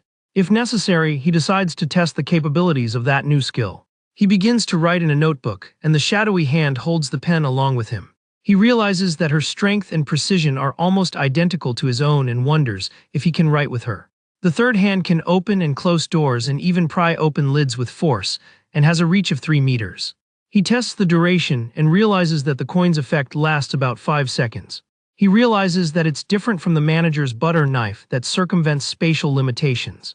But in return, it seems much easier to use within ghost stories. He concludes that the gacha was a success and updates his item list with the new currency. Solium thinks that 501 for 5 seconds of telekinesis is very good and worth the investment. He lies down on the bed and realizes that his condition is surprisingly good. Solium reflects that she was lucky to have people around her like Park Minseong and Yoon Hage. He knows that without Yoon Hage's trust, he would never have received help from manager Lee Jae-hyun. The protagonist doesn't know how many stories he'll have to clean up, but feels he can handle it. He closes his eyes and thinks that perhaps he can endure this life in silence. However, the narrative reveals that this was only what he thought at the time. Back in the office, the manager calls for Solium with a serious expression on her face. He turns around and she informs him that their mission will change from now on. The story's title reappears in a mobile chat background with emojis. It is explained that a reassignment occurs when years of service reach a certain limit. Solium is shocked and says that this is not something they should tell him on his 3rd day of work. The manager then asks if he saw the official notice that was posted that day. She shows her cell phone with a notification about the reward for solving Tuesday's quiz show. The company announced that a team resolved a special incident and extracted an A-rank item. The company uses Team D as an example to encourage others to take more risks. The notice also mentions Kim Solium as the main contributor with 40 points. He is annoyed that they exposed him and wonders what his new job will be. The The manager asks if he saw the notice, and Solium replies yes with a serious expression. He asks if that means they're going to switch departments, but she says not exactly. The manager explains that their workload will change slightly.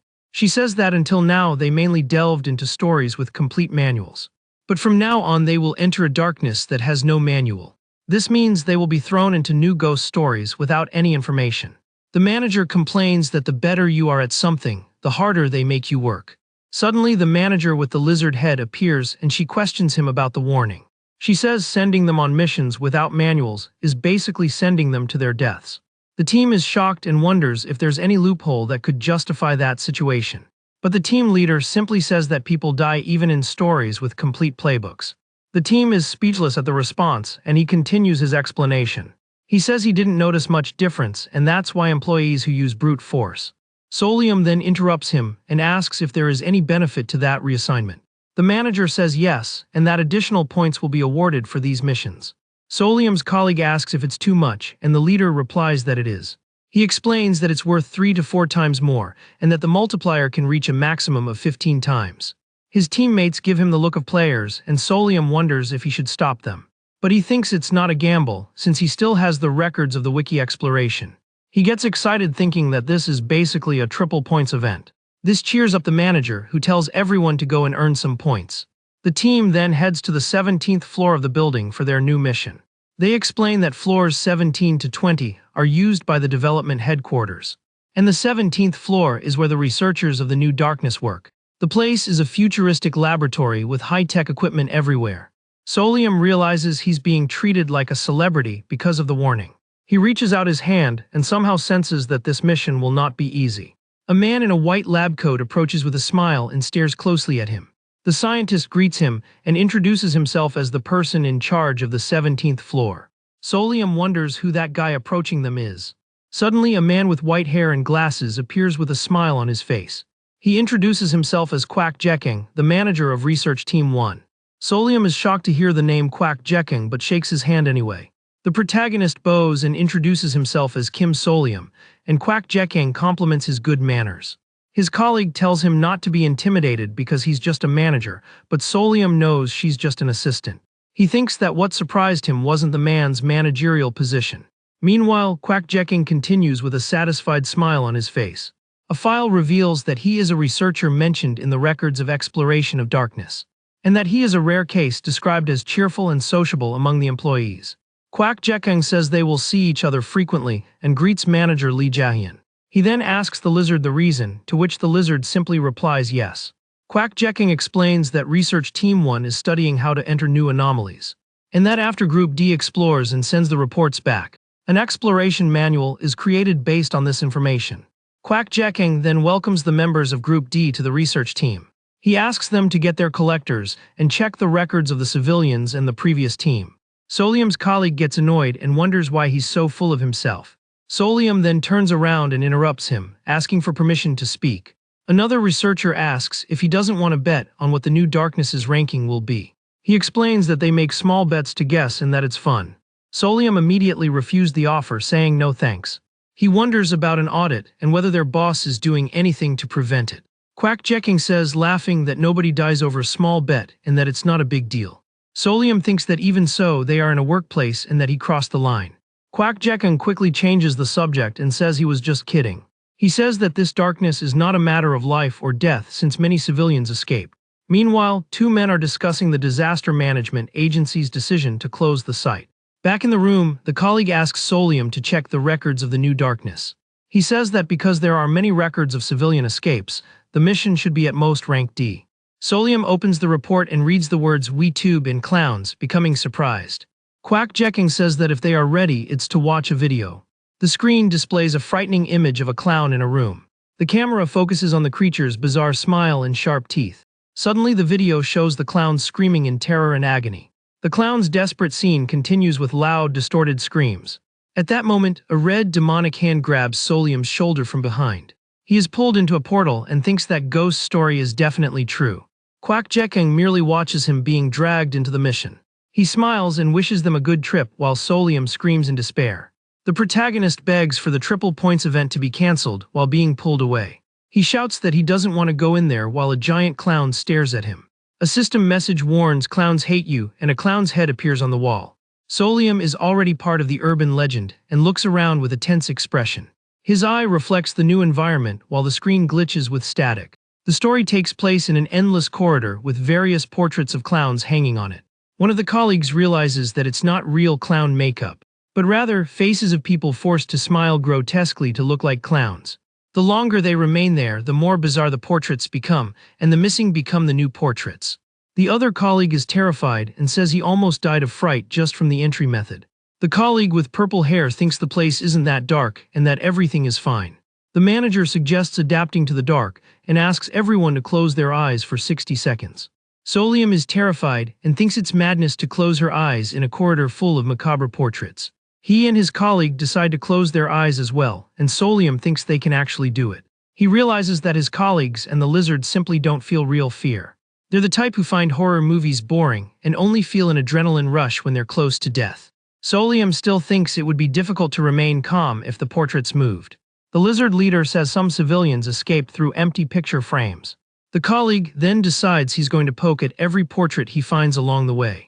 The leader agrees with the plan, and his colleague says that if the monsters crawl, they will be slow. The colleague then points to a specific clown and says it looks like a movie poster. He tells Solium that he can now open his eyes to take a look at the painting. Solium opens his eyes and sees a terrifying portrait of a floating head right in front of him. My colleague says the description matches that of a missing civilian, and that's what's happening there. His colleague asks if Solium wants to be the first to touch that portrait, but he asks for a moment.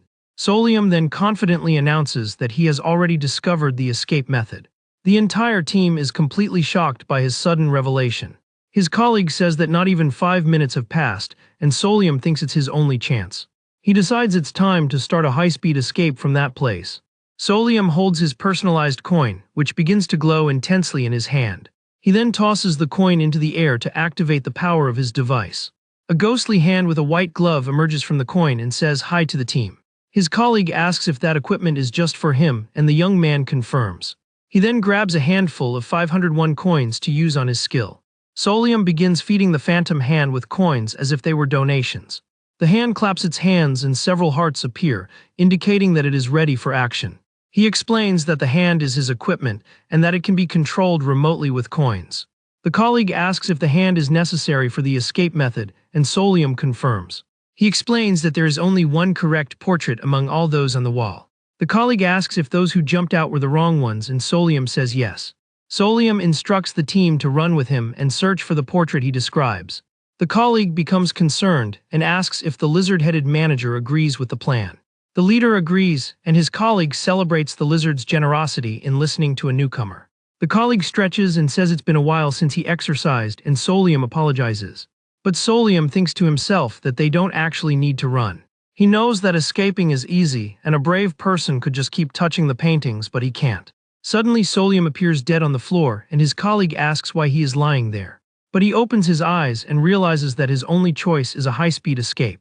A stopwatch reads 4 minutes and 29 seconds, and he yells for them to start running. The image shows several empty, blood-stained paintings with handprints. The scene returns to the laboratory, and someone asks Quack what the mission rank is. The researcher asks if D is still the safest bet, but assistant manager Lee reprimands him. Lee warns him not to talk about betting in front of other teams, and he apologizes. Quack gets annoyed with Lee, but soon realizes that someone else is ruining his mood. He thinks angrily about that annoying newcomer on the field investigation team. Quack recalls that his name was Kim Solium and that he tried to be nice but was ignored. He becomes furious and thinks that Solium is just a human guinea pig and that he is very arrogant. Quack then goes to an anonymous company chat and bets that Solium will die. Back at the office, Quack instructs assistant manager Lee to finish a report. Lee grumbles, thinking that those guys aren't going to escape before the end of their shift anyway. Assistant manager Lee reads the report and calls the victims idiots for not closing the ad. He thinks some people are lucky and managed to get out of that situation alive. Survivor testimonies state that they escaped through an empty portrait from which the clown fled. But there is no information on which portrait is correct, and each testimony is different. This means that the only way to escape is to wake the clown, run away from him, and sometimes eliminate him. They need to repeat this process until all their stamina is completely depleted. He smiles sinisterly and thinks that at least 1 or 2 of them will die. Lee expects them to die, but suddenly his computer screen announces that the mission has been completed. He is completely shocked and can't understand how it all happened so fast. Back at the office, the Solium team celebrates the mission's success and congratulates the newcomer. Lee realizes that only 26 minutes have passed and that they cleared the darkness in less than half an hour. Quack asks if Lee's strategy of breaking everything worked, but the researcher says it was the newcomer. Solium appears and greets him, saying it's good to see him again. Quack is surprised, and the researcher says he's been like that since day one. The white-haired researcher stares at him with a serious and thoughtful look. He then asks his new friend to explain how the mission is completed. Solium begins by explaining that the title of the advertisement was "Pierrot Hates You." He explains the difference between a regular clown and a pierrot, which in Korea is the same word. A pierrot is a French-style clown with monochromatic makeup and a sad face. He deduced that Pierrot would be the only one who wouldn't pursue them, because the name of darkness was the clue. To prove their theory, they searched for a portrait with monochromatic makeup. They maintained a safe distance of 3 meters and touched the painting remotely. As a result, Pierrot silently disappeared from the painting, opening the exit. Solium concludes his explanation by saying that this was all that happened. Quack and Lee are shocked that he figured all this out in just 30 minutes. Quack interrupts him and tells him to wait a moment. He asks how they distinguished the portrait of Pierrot if turning on a light would make all the clowns jump. Solium replies that the team leader recognized him easily anyway. An image of the lizard leader with a sinister grin flashes into Quack's mind. Solium's colleague says he can't take the credit because the newcomer did everything himself. Quack picks up the notebook and realizes that Solium deduced everything based only on the preliminary information. Lee is shocked and says that thanks to him, the prototype of the manual was ready on time. He wonders if any of that makes sense and how the newcomer constructed an entire theory in 30 minutes.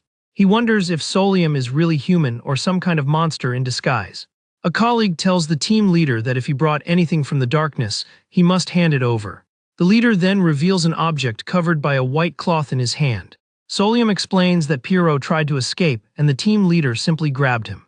Lee wonders if they are a pair of monsters and that they look very alike. He wonders if they are cousins or something like that as a white-haired man approaches.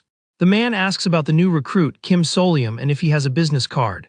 Quack says that Solium is good at playing dumb and that he's talking about something else.